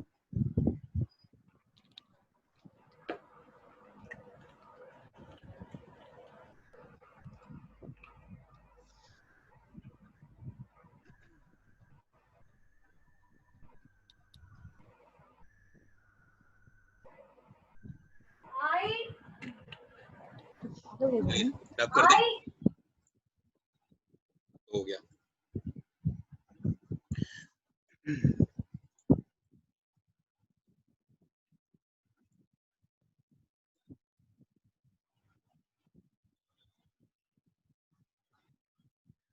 चीज आपको ये समझनी है कि अगर ये इंडिया की लैंड है और यहाँ पर आपको दिख रहा है इस समय कि ये एरिया जो आप देख रहे हो ये अक्साई चिल हो गया, ठीक है। और इसके अलावा अगर हम बात करें तो ये जो आप एरिया देख रहे हो इधर, ये पूरा का पूरा पीओके एरिया है ना। और यहाँ वाला जो आप हिस्सा देख रहे हो ये हिस्सा क्या है, दिस इज सियाचिन ग्लेशियर, है ना। तो ये सियाचिन ग्लेशियर जो आप देख रहे हो, अब ये आप समझो कि ये हमारे लिए क्यों इम्पोर्टेंट है। ये हमारे लिए इसलिए इम्पोर्टेंट है कि एक तरफ कौन है, अफगानिस्तान। पाकिस्तान। ये तो अफगानिस्तान तो ऊपर हो गया, अफगानिस्तान छोड़ो, अफगानिस्तान तो अपना कोई टेंशन नहीं उससे, ठीक है। और एक तरफ अपने को मिला चाइना। तो सियाचिन ग्लेशियर इसलिए इम्पोर्टेंट है, तो पहली बात तो लद्दाख टेरिटरी का हिस्सा है, और अगर ये सियाचिन ग्लेशियर पे हम अपनी फोर्स लगा के रखते हैं तो कहीं ना कहीं ये इस एक्टिविटी को भी देख पाएगा जो पीओके में हो रही है, और इस एक्टिविटी को भी देख पाएगा जो अक्साई चिन में हो रही है। समझ में आ गया। तो ये दोनों ही कंट्रीज के, हालांकि देखो है तो पूरा का पूरा हमारा हिस्सा, लेकिन हमारे हिस्से को भी दो लोगों ने आपस में घेर रखा है। और इवन ये बात कर रहे हैं पीओके से एलएसी में आकर एक रोड बनाने की बात चल रही थी, है ना। और ये रोड जो है ये क्या होगा कि पीओके में जाएगी, काराकोरम हाईवे, काराकोरम हाईवे इसका नाम है, ठीक है। और ये काराकोरम होते हुए यहाँ तक जाएगी, लेकिन इंडिया इसको बनने नहीं देगा ऑफ कोर्स, क्योंकि बीच में इंडियन मेनलैंड आएगी, है ना। और इंडियन मेनलैंड आएगी तो फिर हम नहीं कर सकते। इवन अगर आपको पता हो जैसे बनिहाल पास है, यहाँ पे काराकोरम है ना, ये सारे के सारे जो इंडिया के मेन आप कह लो क्या कहते हैं इसको, बेस, इंडिया के जो मिलिट्री बेसेस है वो यहाँ पर आपको मिलेंगे, है ना, जो कि काराकोरम वगैरह में आपको मिल जाएंगे। इवन बनिहाल जो है वो यहाँ पे मिलेगा।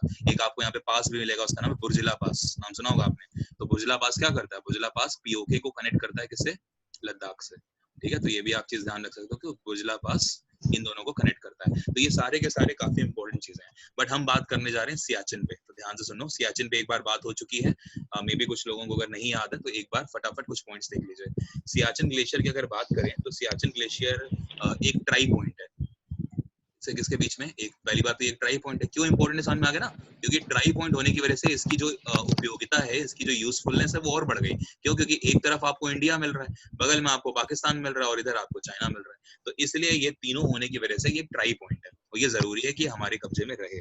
और इवन ये कितना लंबा है, तो ये लगभग 70 से 72 किलोमीटर के आसपास का ये पूरा एरिया है, जिसको आप सियाचिन बोलते हो, ठीक है। ये पूरा का पूरा एरिया लगभग 72 किलोमीटर का है। और मैंने आपको ये भी बताया है कि ये क्योंकि इंडिया के सबसे टॉप पे पड़ रहा है नॉर्थ में, तो इसलिए ये वर्ल्ड का भी और इवन इंडिया का भी ये सबसे लार्जेस्ट बैटलफील्ड है। क्या बोलते हैं इसको, ये लार्जेस्ट बैटलफील्ड है, याद रखिएगा। मतलब जहाँ पे कहीं लड़ाई होती है तो लार्जेस्ट बैटलफील्ड यही है। सर एक बार ट्राई पॉइंट दोबारा बताना। ट्राई पॉइंट इसलिए कह रहे हैं क्योंकि ये सियाचिन ग्लेशियर है ना, ये ग्लेशियर आपको दिख रहा है, और ये ग्लेशियर जो है यहाँ पर इंडिया ने अपनी मिलिट्री लगा रखी है, ठीक है।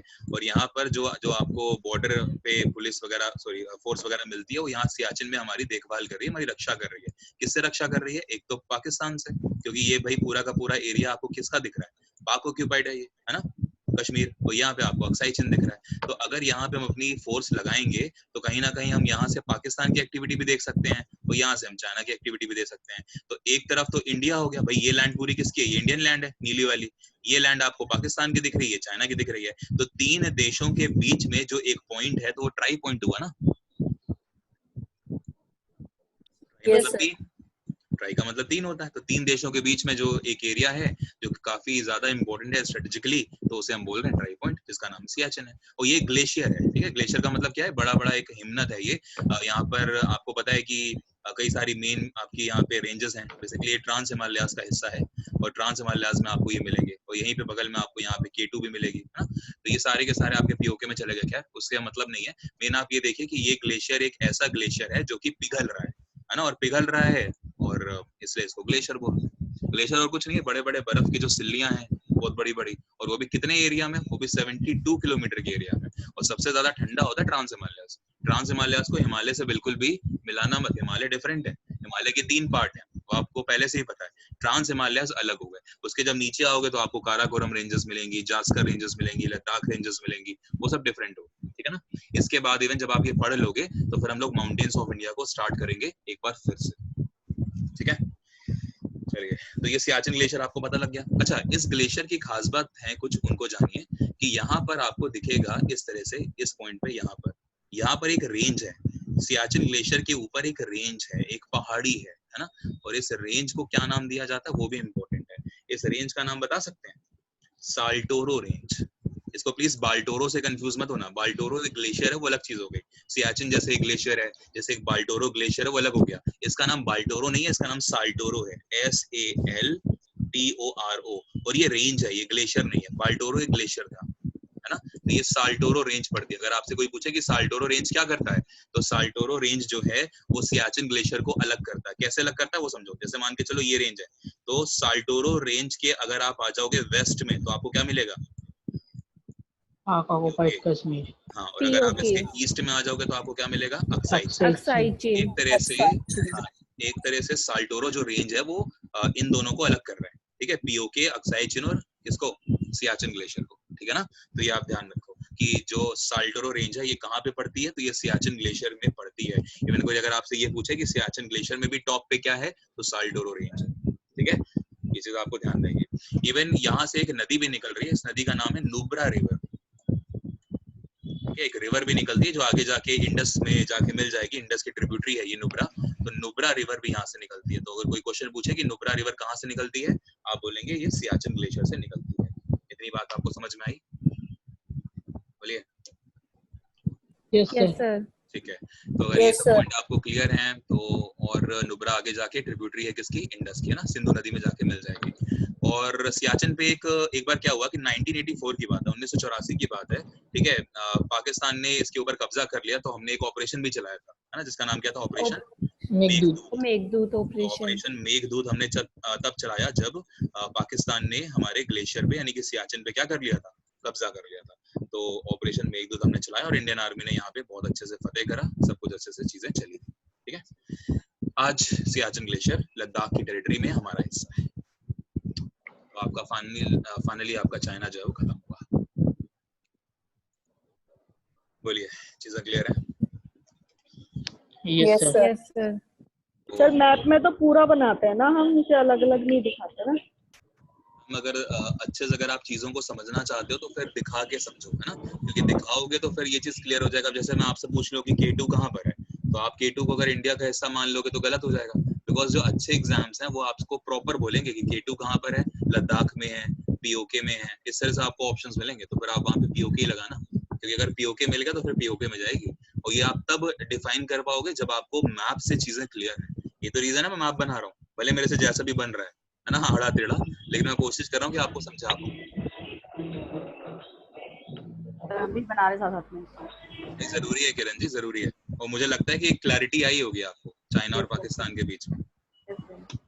चलिए, तो अब नेक्स्ट जो आपका पार्ट होता है वो बच रहा है, कौन कौन से देश बचे? एक तो आपका भूटान बच गया, एक आपका म्यांमार बच गया, एक आपका बांग्लादेश बच गया, और एक आपका नेपाल लास्ट में कराना है। बिकॉज कई सारे बच्चों का नेपाल छूट गया था। तो अब आप एक काम करो, आज आपने पाकिस्तान और चाइना तो पढ़ लिया, अब इसको रोक देते हैं अभी के लिए, है ना। रोकने के इन द सेंस कि कल आगे पढ़ लेंगे। अब करंट अफेयर पढ़ लो थोड़े से, ठीक है। थोड़ा सा आपका मूड भी चेंज हो जाएगा और कुछ आपको डिफरेंट चीजें मिल जाएंगी। Okay okay sir.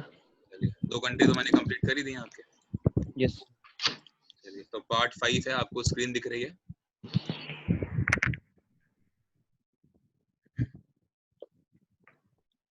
चलिए, तो आपके सामने मैं इसको थोड़ा सा और लार्ज कर देता हूँ साइज इसका जी। ये जो करंट अफेयर आप देख रहे हो, आपको 29 जुलाई तक के आपको करंट अफेयर्स मिल चुके थे। अब हम बात करने जा रहे हैं 30 जुलाई, 31 जुलाई और 1 अगस्त के, ठीक है। यानी कि आज डेट तक के जो करंट अफेयर्स होंगे वो इस PDF में आपको दिए गए हैं। हालांकि इसमें मैंने थोड़ा सा डिवीजन करा है, 30 और 31 के मैंने आपको इस PDF में देने की कोशिश करी है। बाकी 1 अगस्त से जो होगा उसके लिए अलग PPT होगी, ठीक है। तो मुझे लगता नहीं है कि जिस तरह से आप लोग की 9 बजे क्लास है तो मैं आपको 8:30 तक कोशिश करूंगा कि छोड़ दूं। जितने क्वेश्चन हो पाएंगे हम खींच लेंगे तब तक, ठीक है।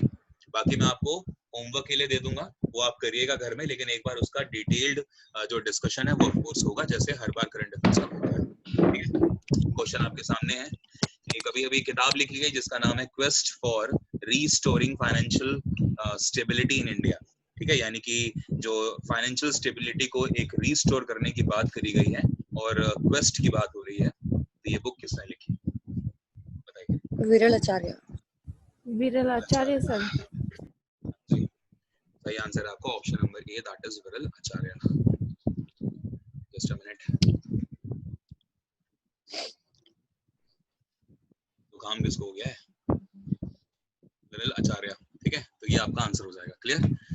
तो अब विरल आचार्य के बारे में जानते हैं कुछ पॉइंट अगर आप जानते हो विरल आचार्य के बारे में। आरबीआई के अगर आपको याद हो तो कौन थे ये आरबीआई में? डेप्यूटी गवर्नर हैं आरबीआई के, अगर आपको पता हो तो, है ना। आरबीआई में गवर्नर होते हैं और कुछ क्या होते हैं, डेप्यूटी गवर्नर होते हैं। तो हम बात करें डेप्यूटी थे, ठीक है। आरबीआई के एक्स डेप्यूटी गवर्नर ही रहे हैं, ठीक है, विरल आचार्य। और इनकी किताब आपको पता लग गई आज, quest for restoring financial stability in India. इसके अलावा आपने उर्जित पटेल का नाम भी सुना हुआ है, ये आरबीआई के गवर्नर रह चुके हैं। इनके बारे में इन्होंने भी एक किताब लिखी थी, याद है ना, क्या नाम था? Overdraft saving the Indian saver, याद है? Overdraft saving the Indian saver, ये तीसरी बार डिस्कस हो रहा है, ये वाला जो पर्टिकुलर पॉइंट है ना, Indian saver.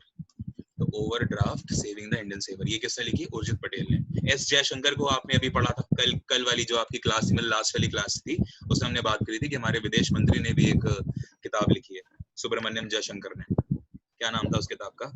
The India way, strategies for an uncertain world. The India's way, strategies, लिखते चलेगा, किताब इंपॉर्टेंट है ये। और जब ऐसे लोग लिखते हैं जो किसी पोस्ट पे होते हैं, इंपॉर्टेंट करंट में है या फिर पहले कभी रह चुके हैं, तो वो किताबें अपने आप इंपॉर्टेंट हो जाती हैं। और फिर आप लोग कहते हो कि पेपर हार्ड बन गया, ऐसा कुछ नहीं होता। एन अनसर्टेन, सर्टेन की स्पेलिंग सही है ना? Yes sir. देख लो भाई, फिर लोग बोलते हैं स्पेलिंग नहीं लिखनी आती आपको। हाँ, वर्ड ये आपको ध्यान रखना है, ठीक है। तो the India way, strategies for an uncertain world, ठीक। और स्टीफन किंग, इन्होंने भी एक किताब लिखी, ये भी इंपॉर्टेंट है, याद रखो। ये बहुत ही छोटी किताब है, इफ इट ब्लीड्स, ठीक है, अगर खून निकले, इफ इट ब्लीड्स, ये बुक लिखी है स्टीफन किंग ने, ओके। तो यहाँ से इतनी चीजें आपको जरूरी हैं। ये 3 किताबें आपको पता लगी, चौथी विरल आचार्य ने लिखी हुई है। बाकी मैं वीडियो बना ही रहा हूँ, मतलब एडिटिंग चल रही है।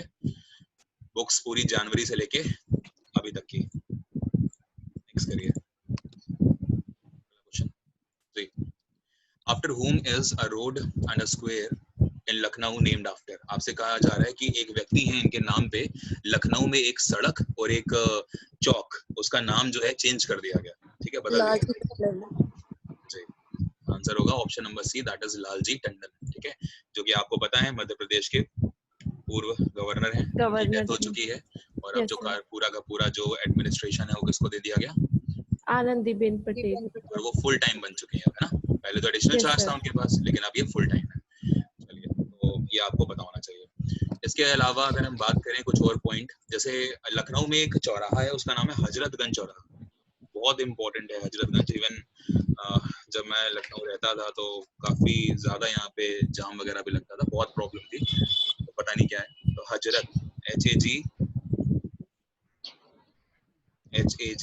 हजरत है, ठीक है। स्पेलिंग मुझे याद नहीं है, देख लेना आप, हजरतगंज बोलते हैं, है ना। HAJ होगा आई गेस यहाँ पे, हजरतगंज, GANJ ऐसे होगा, हजरतगंज चौराहा, ठीक है। तो जो हजरतगंज चौराहा है, इसका नाम चेंज हो गया था। इसका नाम चेंज करके क्या रखा गया था?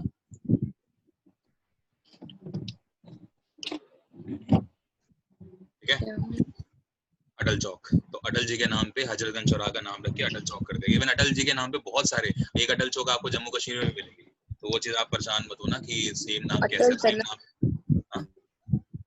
अटल टनल है वो, चौक नहीं है। एक अटल चौक भी और अटल जो टनल है वो डिफरेंट होगी ना, वो दूसरी अटल टनल है।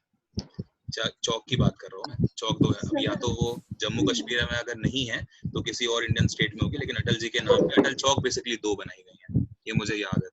मे भी हो सकती है वो अटल टनल हो। और एक टनल आपने उठाई है नाम, तो डॉक्टर श्यामा प्रसाद मुखर्जी जी के नाम पे भी एक टनल है ना, उसका नाम क्या था? चेनानी नाशरी, याद है? CHE Chenani, yes sir, Chenani Nashri, जो कि 9.2 किलोमीटर है। चेनानी नाशरी का नाम किसके नाम पे रखा गया? श्यामा प्रसाद मुखर्जी के नाम पे रखा गया जी। आप ये देख लेना एक बार। और इसके अलावा इनके नाम पे झारखंड का एक वो है रिसर्च इंस्टीट्यूट, इसका नाम है झारखंड, JHARKHAND, झारखंड एग्रीकल्चरल, ये नाम याद रखिए, झारखंड एग्रीकल्चरल रिसर्च इंस्टीट्यूट, ठीक है। इसका नाम भी चेंज करके किसके नाम पे रख दिया गया,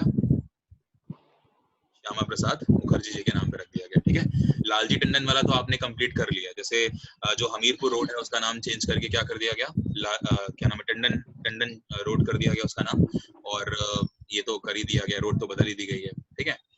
और श्यामा प्रसाद मुखर्जी के बारे में भी आपने देख लिया कि जो चेनानी नाशरी है उसका नाम इनके नाम पे है, और जो झारखंड का इंस्टीट्यूट है इंडियन एग्रीकल्चरल रिसर्च इंस्टीट्यूट, उसका नाम भी चेंज करके श्यामा प्रसाद मुखर्जी जी के नाम पे रख दिया गया।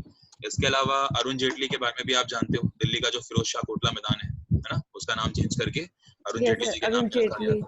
और एक और मैं आपको बताता हूँ, उसका नाम था NIFM, वो भी मैं आपको पढ़ा चुका हूँ। NIFM का नाम भी चेंज करके अरुण जेटली जी के नाम पे रखा गया। ये क्या है, national institute of financial management, पूरा नाम है इसका national institute of financial management, इसका नाम भी चेंज करके अरुण जेटली जी के नाम पे रखा गया, ठीक है। तो अब एक बार आप लोगों को अगर कंफ्यूजन ना हो तो मैं एक बार पूरी चीजें रिकॉल करा रहा हूँ, सुनो ध्यान से।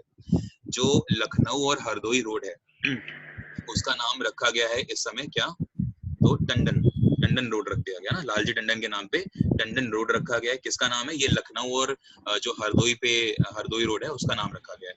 और जो अंदर आपको दिख रहा है लखनऊ में जो चौराहा है उसका नाम लालजी टंडन चौराहा रख दिया गया है, ठीक है। ये तो आपको वहां से पता लगी चीजें। और जो टंडन चौक है वो कौन सा वाला है, मतलब टंडन रोड कौन सा है, जो लखनऊ और हमीरपुर भी एक डिस्ट्रिक्ट पड़ता है यूपी में, जैसे लखनऊ एक डिस्ट्रिक्ट है, तो ऐसे ही इन दोनों को कनेक्ट करने वाला जो चौक है या रोड कह लीजिए, उसका नाम रख दिया गया टंडन रोड। ये वाला क्लियर हो गया, टंडन जी वाला, इसमें तो डाउट नहीं है। Yes, no sir, no doubt. अब हम बात कर रहे हैं श्यामा प्रसाद मुखर्जी का। इनके नाम पे चेनानी नाशरी का नाम इनके नाम पे रखा गया है, जो कि इंडिया की सबसे बड़ी टनल है। हालांकि एक टनल और बन रही है, अगर वो बन जाती है तो फिर उसके बाद चेनानी नाशरी से भी बड़ी बनेगी वो, ठीक है। खैर उसको छोड़ो। इसके अलावा क्या बताया हमने, जो नेशनल एग्रीकल्चरल रिसर्च इंस्टीट्यूट है उसका नाम भी इनके नाम पे रख दिया गया, और वो कहाँ पर है, झारखंड में है। झारखंड में है नेशनल एग्रीकल्चरल रिसर्च इंस्टीट्यूट, वो भी डॉक्टर श्यामा प्रसाद मुखर्जी के नाम पे रखा गया। और इसके अलावा हमने देखा कि अरुण जेटली के नाम पे क्या क्या था, एक तो NIFM है, यानी कि national institute for financial management है ना, इसका नाम चेंज करा गया। और इसके अलावा क्या था, जो आपका फिरोज शाह कोटला, इसका नाम भी चेंज कर दिया गया, ठीक है। नीचे आगे बढ़े। Yes sir.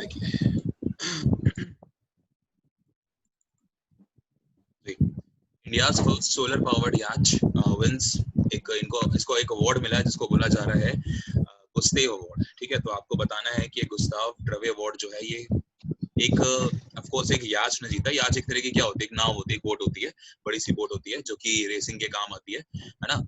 और इस याच को ये अवार्ड मिला है। अवार्ड क्या है इसका नाम, अवार्ड का नाम है गुस्ताव ड्रवे अवार्ड। तो आपको पूछा ये जा रहा है कि इस याच का नाम क्या है। आदित्य,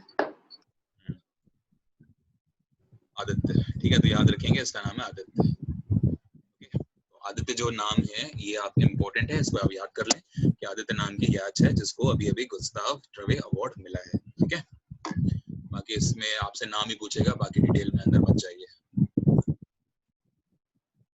चलो नेक्स्ट करते हैं। गोल्डन बूट फुटबॉल अवार्ड किसने जीता अभी अभी प्रीमियर लीग्स में? प्रीमियर लीग्स में गोल्डन बूट अवार्ड दिया गया और वो किसने जीता ये आपसे पूछा जा रहा है। थोड़ा क्वेश्चन टफ हो सकता है बिकॉज कई सारे नाम आपने पहले से सुन रखे हैं और एक दो नाम तो लोगों के फेवरेट भी होंगे मेरे ख्याल से।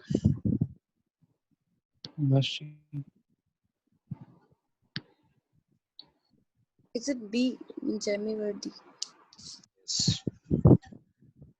ऑप्शन नंबर बी आपका आंसर है, दैट इज जेमी वर्डी, ठीक है।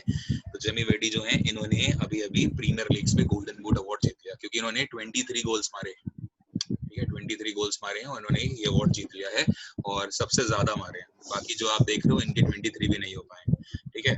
अब जैसे लियोनेल मेसी हैं, क्रिस्टियानो रोनाल्डो हैं, ठीक है, जेवी हैं, इन्होंने कम करे हैं। 22 के साथ लियोनेल मेसी हैं, तो 23 मैक्सिमम अभी तक जेमी वर्डी ने करा, तो इसलिए इनको ये अवार्ड दे दिया गया।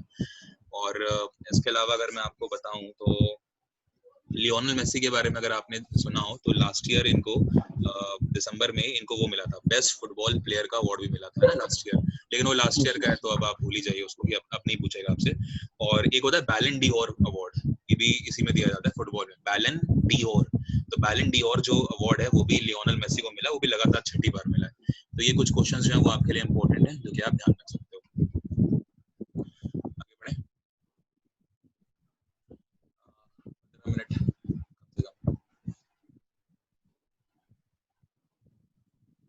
जरूरी काम है, गोलगप्पे बनाए मेरी माँ बड़ा परेशान करता।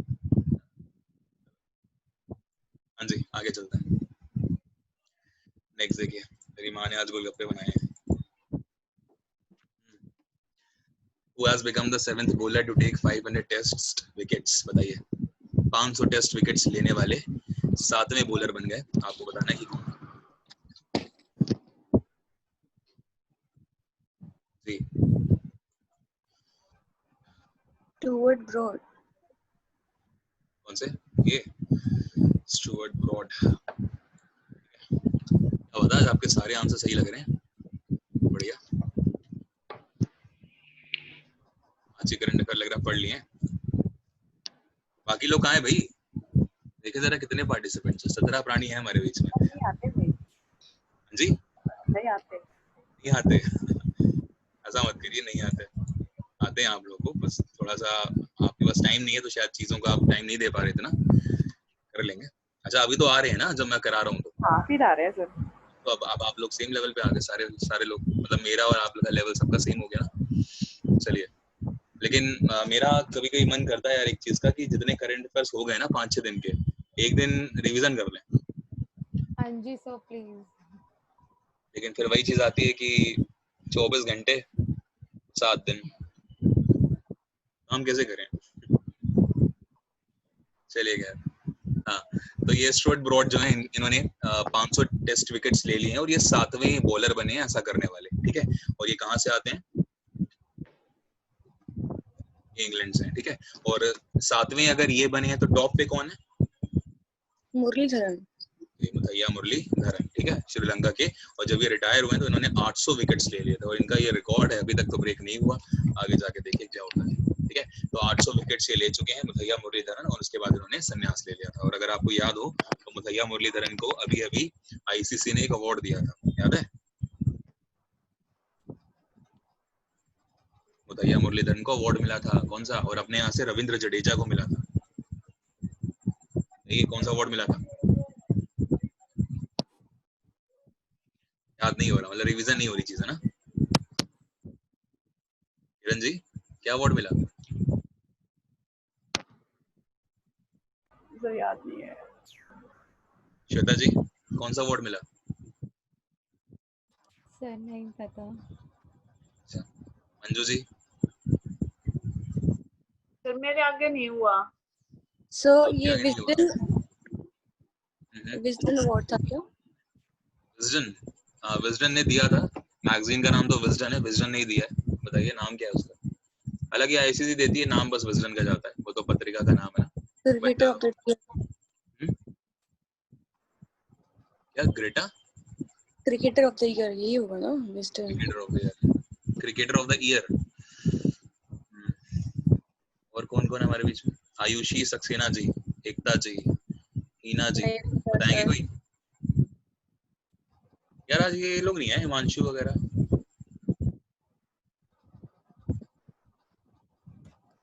चलो अगला बताओ। यूनाइटेड नेशंस ने अभी अभी किसे क्लाइमेट चेंज के लिए अपना एम्बेसडर बनाया है?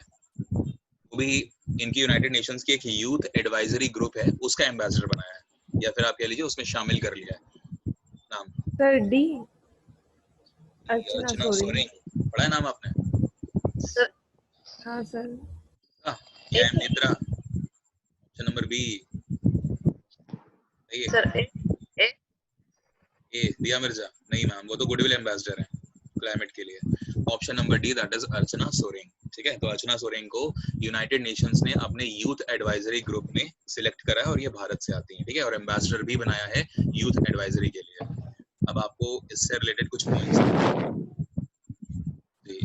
पॉइंट्स समझने हैं, वो समझ लीजिए। ये तो आपको क्लियर हो गया ना कि ये किसके लिए बनी है, यूथ एडवाइजरी ग्रुप में इनको शामिल करा गया, तो ये यूथ एडवाइजरी के लिए है। दिया मिर्जा की बात करें तो दिया मिर्जा कौन है, ये यूनाइटेड नेशंस की गुडविल एम्बेसडर है, ठीक है, गुडविल एम्बेसडर है, वो भी किसके लिए, क्लाइमेट चेंज के लिए, ठीक है, गुडविल एम्बेसडर है ये क्लाइमेट चेंज के लिए, इसको आप ध्यान रखो। ओके, ये बहुत पहले बनी थी और इवन इनका जो टेन्यूर है वो एक्सटेंड कर दिया गया 2022 तक, यानी कि अगले 2 साल तक भी दिया मिर्जा ही बनी रहेंगी क्लाइमेट के लिए, क्लाइमेट एंड एक्शन के लिए, ठीक है, यूएन की गुडविल एम्बेसडर, ठीक है, याद रहेगा। इसके अलावा एम नेत्रा कौन थी, आपको मैंने बताया था जब मैं आपको तमिलनाडु स्टेट पढ़ा रहा था, तो मैंने वहाँ पे आपको पढ़ाया एडापट्टी के पलानी स्वामी, इनको भी एक अवार्ड मिला था, और इनको एम नेत्रा, ये भी तमिलनाडु से आती हैं, एक छोटी सी बच्ची है ये 13 साल की, और इसको भी एक अवार्ड दिया गया, और ये क्यों दिया गया वो बताइए, क्योंकि एम नेत्रा जो है ये भी एम्बेसडर हैं, और ये किस चीज के लिए एम्बेसडर बनी है वो बताइए, बताया था मैंने आपको।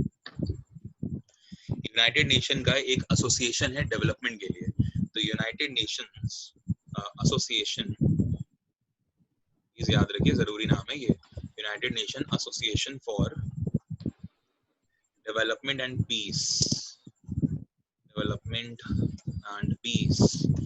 तो इसके लिए जो गुडविल एम्बेसडर है वो बनी है 13 साल की एक प्यारी सी बच्ची, ओके, गुडविल एम्बेसडर, इसका नाम है एम नेत्रा, याद रहेगा।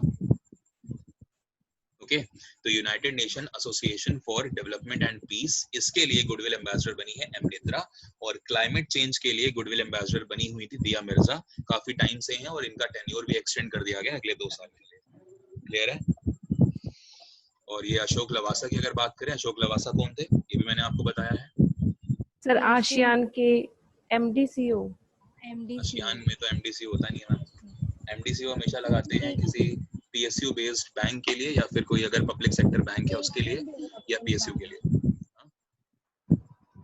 एशियन डेवलपमेंट बैंक, ठीक है, उसके बने थे ये कौन, वाइस प्रेसिडेंट, ठीक है, प्रेसिडेंट भी नहीं, वाइस प्रेसिडेंट, तो ये आप ध्यान रखो, तो वाइस प्रेसिडेंट बने थे ये। अशोक लवासा वाले भी अपॉइंटमेंट्स मैंने आपको कराई हुई हैं, और ये मैंने क्वेश्चन आपको ऑप्शन में दिया भी हुआ था, ठीक है, तो ये कुछ पॉइंट आपको याद रखने हैं। इन पॉइंट्स में किसी को कोई डाउट तो नहीं है? चलो अब मुझे थोड़ा सा ना यूएनओ के बारे में मैं आपको बताता हूँ, थोड़ा सा यूएनओ के बारे में बात करते हैं। ये बताइए, यूएनओ का फुल फॉर्म तो जानते ही होंगे सभी, यूनाइटेड नेशंस ऑर्गेनाइजेशन, ठीक है, यूएनओ। तो यूएनओ बनी कब, क्वेश्चन ये है, यूएनओ बनी कब? एक चार्टर एक्ट आया था, ठीक है, उस एक्ट के थ्रू ये बनी, लेकिन कब बनी?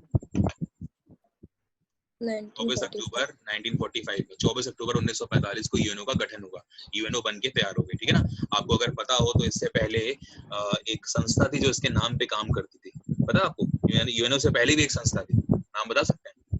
Sir, league of Nations. League of Nations, ठीक है, और लीग ऑफ नेशंस अपने रोल्स में, अपने ऑब्जेक्टिव्स में बुरी तरह से फेल हुई। क्यों फेल हुई? क्योंकि फर्स्ट वर्ल्ड वॉर भी हो गया, उसके जस्ट बाद लीग ऑफ नेशंस बनी थी, 1914 के बाद लीग ऑफ नेशन बनी, लेकिन लीग ऑफ नेशन अपने ऑब्जेक्टिव्स फुलफिल नहीं कर पाई, बिकॉज लीग ऑफ नेशंस होने के बावजूद सेकेंड वर्ल्ड वॉर हुआ, ठीक है, और वो अच्छा वाला सेकेंड वर्ल्ड वॉर बहुत खतरनाक था, ठीक है, और उसके बाद फाइनली जब अमेरिका ने जापान के ऊपर अटैक कर दिया, हिरोशिमा नागासाकी, आप दोनों केस सुनते ही हो, ठीक है, आज भी वहाँ पे जो बच्चे पैदा होते हैं कहीं ना कहीं उनमें रेडिएशंस का इफेक्ट देखा जाता है, कोई अपाहिज पैदा हो रहा है, किसी के हाथ नहीं है, किसी के पैर नहीं है, तो इस तरह की चीजें वहाँ देखी गई हैं। तो इसके बाद एक हुआ था, एक चार्टर एक्ट आया था, और उस चार्टर एक्ट के थ्रू यूएनओ का गठन करा गया, और फाइनली ये बोला गया कि अब कोई भी इस तरह का वॉर नहीं होना चाहिए। तो ये आपको समझ में आ गया कि लीग ऑफ नेशंस जब अपना ऑब्जेक्टिव फेल होती है, उसके प्लेस पे यूनाइटेड नेशन ऑर्गेनाइजेशन बनता है, ठीक है। तो 24 अक्टूबर 1945 को इसका गठन हुआ था, और इसका हेडक्वार्टर आपको कहाँ मिलेगा?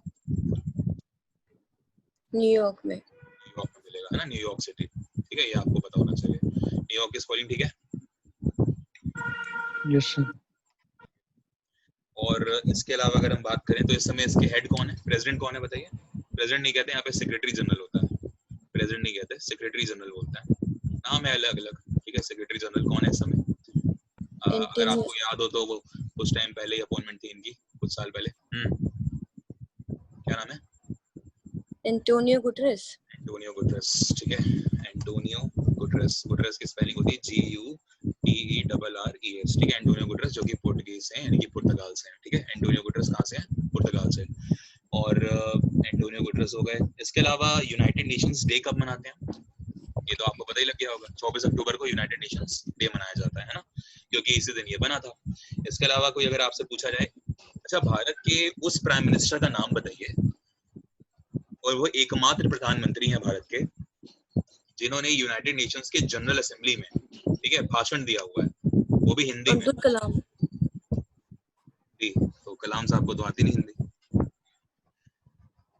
यूनाइटेड नेशंस जनरल असेंबली, आपको पता ना यूनाइटेड नेशंस के 6 ऑर्गन्स हैं, है ना, जैसे सिक्योरिटी काउंसिल है, जनरल असेंबली है, ट्रस्टीशिप काउंसिल है ना, इससे से टोटल 6 होते हैं। तो हालांकि ट्रस्टीशिप काउंसिल तो अब खत्म होने वाली है, बिकॉज जिन ऑब्जेक्टिव्स के लिए वो बनी थी अब वो ऑलमोस्ट अचीव हो चुके हैं। तो आगे जाके आप जब पढ़ोगे तो फिर यूनाइटेड नेशंस के 5 ऑर्गन हो जाएंगे, बट अभी 6 हैं क्योंकि ट्रस्टीशिप काउंसिल अभी भी है, न्यास परिषद हिंदी में कहते हैं।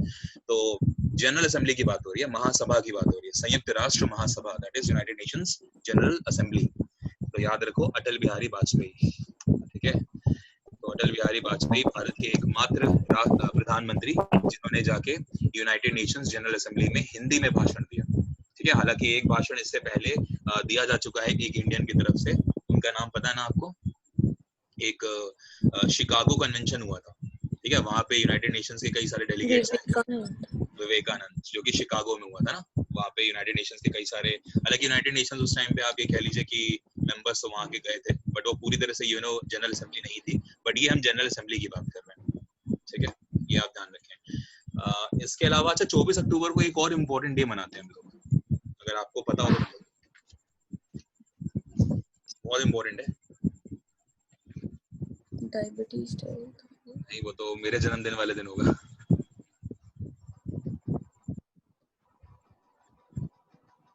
वर्ल्ड पोलियो डे, ठीक है। पोलियो डे कब मनाते हैं? 24 अक्टूबर को मनाते हैं, ठीक है। तो वर्ल्ड पोलियो डे आपका 24 अक्टूबर को हो गया। और इसके अलावा 24 अक्टूबर को एक और डे मनाते हैं, ये राष्ट्रीय है, नेशनल फूड डे, ठीक है। नेशनल फूड डे यानी कि राष्ट्रीय खाद्य दिवस, नेशनल फूड डे भी हम 24 अक्टूबर को मनाते हैं। और वर्ल्ड लेवल पे कब मनाते हैं वर्ल्ड फूड डे? ये तब मनाते हैं जब आपका FAO यानी कि फूड एंड एग्रीकल्चरल ऑर्गेनाइजेशन, जिसका हेडक्वार्टर आपको मिलेगा ऑस्ट्रिया के वियना में, ठीक है ना, वहाँ पे आपको मिलेगा हेडक्वार्टर। तो उस दिन इटली में है वो तो, सॉरी इटली के रोम में, है ना, ऑस्ट्रिया के वियना में नहीं, इटली के रोम में, सॉरी। FAO और WFP दोनों, वर्ल्ड फूड प्रोग्राम और फूड एंड एग्रीकल्चरल ऑर्गेनाइजेशन, दोनों का हेडक्वार्टर आपके इटली की कैपिटल रोम में है। तो वर्ल्ड फूड डे उसी दिन हम मनाते हैं जब ये बनी थी संस्था, और इसका नाम है 16 अक्टूबर, मतलब डेट है ये 16 अक्टूबर, ठीक है, देखा ना। एक बार रिपीट कर रहा हूँ, FAO का हेडक्वार्टर इटली के रोम में है, ऑस्ट्रिया के वीना में नहीं है, निकल गया, ठीक है। ये सारे याद हो गए आपको? पोलियो डे और नेशनल फूड डे कब मनाते हैं, और UNO डे कब मनाते हैं? 24 अक्टूबर को, और वर्ल्ड फूड डे मनाते हैं 16 अक्टूबर को। क्लियर? Yes sir. अच्छा, एक दो पॉइंट और याद कर लीजिए यूएनओ से। आपको अगर याद हो तो भारत ने यूएनओ में जनरल असेंबली में अपना एक स्थायी प्रतिनिधि भेजा था, है ना, जो एक परमानेंट डेलीगेट हमारी तरफ से, इंडिया की तरफ से यूनाइटेड नेशंस में कौन है? टीएस मूर्ति। टीएस तिरुमूर्ति, ठीक है, टीएस तिरुमूर्ति। ये इंडिया की तरफ से जनरल असेंबली यानी कि यूनाइटेड नेशंस के जनरल असेंबली में परमानेंट डेलीगेट है हमारे, ठीक है, यानी कि जो इंडिया को रिप्रेजेंट करेंगे। और एक ऐसे ही मिलता जुलता नाम था जो कि जेनेवा में था, है ना, जेनेवा स्विट्जरलैंड की अगर बात करें तो जो जेनेवा में यूएन की ब्रांच है, वहां पर जो हमने अपना परमानेंट मेंबर बनाया है उनका नाम है इंद्रजीत पांडे, वो भी आप ध्यान रखो, इंद्रजीत पांडे, ठीक है। ऊपर वाला जो आप देख रहे हो ना, ये न्यूयॉर्क की बात हो रही है, यानी कि टीएस तिरुमूर्ति ये न्यूयॉर्क में अपॉइंट हुए हैं, लेकिन जेनेवा में जो यूएन की एक आप कह लीजिए सब ब्रांच है, वहां पे इंद्रजीत पांडे को हमने अपॉइंट करा है। क्लियर? ओके। और अभी अभी 75th जो यूनाइटेड नेशंस की जनरल असेंबली थी उसके अध्यक्ष बने थे अभी, जो इस समय असेंबली देख रहे हो ना आप, इस समय जो आप असेंबली देख रहे हो भाई, आप ये बताओ ना 1945 में एस्टैब्लिशमेंट हुई किसकी? यूएनओ की। और आज आप जब पढ़ रहे हो तो 2020 चल रहा है, तो आज यूएनओ को बने हुए कितने साल हो गए? 75 साल हो गए। तो 75th एनिवर्सरी जब थी यूएनओ की, तो उस टाइम पे यूएनओ के चुने गए अध्यक्ष, वो भी किसके? जनरल असेंबली के। तो वो अध्यक्ष जो हैं उनका नाम बताइए, नाम तो मुझे भी याद नहीं है, एक बार आप देख लेना, बट मुझे इतना याद है कि ये जो जनरल असेंबली में हेड चुने गए ना, ये टर्की से हैं। इनका नाम आप लोग एक बार गूगल कर लेना, मुझे नाम नहीं याद है, बट क्योंकि यूएनओ की बात चल रही थी तो यूएनओ का जनरल असेंबली का 75वां ये आप कह लो वर्षगांठ थी, तो उस टाइम पे जनरल असेंबली के नए अध्यक्ष चुने गए थे, प्रेसिडेंट चुने गए थे, वो टर्की से हैं, देख लो कौन है, ठीक है। और इसके अलावा सिक्योरिटी जो काउंसिल होता है, जिसको हम क्या बोलते हैं, सिक्योरिटी काउंसिल को हिंदी में क्या बोलते हैं, परिषद, कौन सा परिषद है वो, सुरक्षा परिषद, संयुक्त राष्ट्र सुरक्षा परिषद है ना, सिक्योरिटी काउंसिल। तो अगर आपको याद हो तो इसी के अंदर इंडिया कोशिश करता रहता है मेंबर बनने की, है ना। सिक्योरिटी काउंसिल में टोटल कितने लोग हो सकते हैं, 15 कंट्रीज हो सकते हैं, इन 15 में भी 2 होते हैं, 5 + 10 है ना। 5 कौन होते हैं, जो कि परमानेंट होते हैं, परमानेंट मेंबर्स हैं, जो कि 5 आप जानते हो, ब्राकेफ कौन कौन है, ब्रिटेन, रशिया, ठीक है, अमेरिका, फ्रांस और रशिया, ये 5 जो हैं, ये 5 परमानेंट मेंबर हैं, ठीक है, जिनके पास वीटो पावर है, जो कुछ भी कर सकते हैं 193 कंट्रीज के साथ, ठीक है। तो ये 5 वो हैं जिनको वीटो मिला हुआ, और इसी में इंडिया वीटो में आने की कोशिश करता है, यानी कि इन 5 परमानेंट मेंबर्स में आने की कोशिश करता है। मोदी जी ने बहुत बार ये प्रस्ताव रखा है जनरल असेंबली में, लेकिन हर बार जो है कोई ना कोई अपना वीटो यूज कर लेता है और वो प्रस्ताव वहीं के वहीं गिर जाता है। वीटो की खास बात ये है कि अगर 5 में से 4 देश किसी प्रपोजल को अगर एक्सेप्ट करना चाहते हैं, और अगर एक ने भी टांग अड़ा दी बीच में, एक ने भी अपना वीटो यूज कर लिया, तो बिल वहीं के वहीं गिर जाएगा, खत्म बात। यानी कि अगर इंडिया मेंबर बनना चाहता है तो 5 की, यानी कि जो 5 हैं उनकी एसेंट जो है वो जरूरी है, समझ में आया। तो ये 5 परमानेंट होते हैं, और जो 10 आप देख रहे हो, ये 10 आपके टेम्परेरी मेंबर्स होते हैं। और मजे की बात ये है कि अगले 2 सालों के लिए इंडिया को सीट मिल गई है सिक्योरिटी काउंसिल के टेम्परेरी मेंबर्स में। ये सीट जो होती है ये हर 2-2 साल में स्विच होती रहती है, ठीक है। अब इंडिया के पास बाद में आएगी। अब फिलहाल 2021 और 22 के लिए इंडिया सिक्योरिटी काउंसिल में मेंबर हो चुका है, लेकिन टेम्परेरी है, समझ में आया। तो इतने सारे पॉइंट अगर आप याद रखेंगे यूएनओ के बारे में। सर ये 75th वॉल्कन बॉन्स्की है। हाँ, वॉल्कन, क्या नाम बताइए एक बार मैम, वो क्या है, वॉल्कन बॉन्स्की, VOLKAN BOZKIR, BOZ KIR, ए या के, K सर के, बॉस्कर, अच्छा हाँ ठीक है, ठीक है, तो ये याद रख लो। तो वॉल्कन बॉस्कर ये जो हैं ये 75वें अध्यक्ष बने हैं यूनाइटेड नेशंस जनरल असेंबली के। तो ये बहुत इंपॉर्टेंट अपॉइंटमेंट है, याद कर लीजिए आप उसको, ठीक है, क्योंकि यूनाइटेड नेशंस की है इसलिए इम्पोर्टेंट। और ये टर्की से आते हैं, है ना। चलो ठीक है, तो 6 क्वेश्चन हमने कर लिए, आपके ऑलमोस्ट 8:30 बज रहे हैं, 9 बजे आपकी दूसरी क्लास है, तो आज के लिए एंड करते हैं यहीं पे सेशन।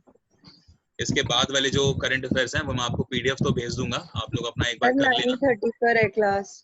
क्या 9:30 पर कर दी सर ने। 9:30 पे कर दी, कोई नहीं, आज की क्लास यहीं पे एंड करते हैं। ऑलमोस्ट 2 घंटे तो आप लोग पढ़ ही चुके हो ना। और एक काम ये कर लो ना कि मैं आपको पीडीएफ तो भेज दूंगा, ठीक है, तो पीडीएफ से आज आप लोग थोड़ा प्रैक्टिस कर लो, खुद लगाने की कोशिश करो, देखो कितने क्वेश्चंस बनते हैं, बाकी मैं कराऊंगा, मना नहीं कर रहा, ठीक है। चलिए, किसी को कुछ कहना है? ग्रुप में ऐड कर दो सर मैथ में। क्या नाम है आपका? नितेश? Yes sir. ठीक है नितेश बेटा, पहले तुम है ग्रुप में ऐड हो जाओ। किरण जी आप इवनिंग वाले ग्रुप में एडमिन हो ना? नहीं सर, मैं निकल गई वहाँ से। इवनिंग वाले ग्रुप में कौन एडमिन आप में से? मंजू जी आप हैं?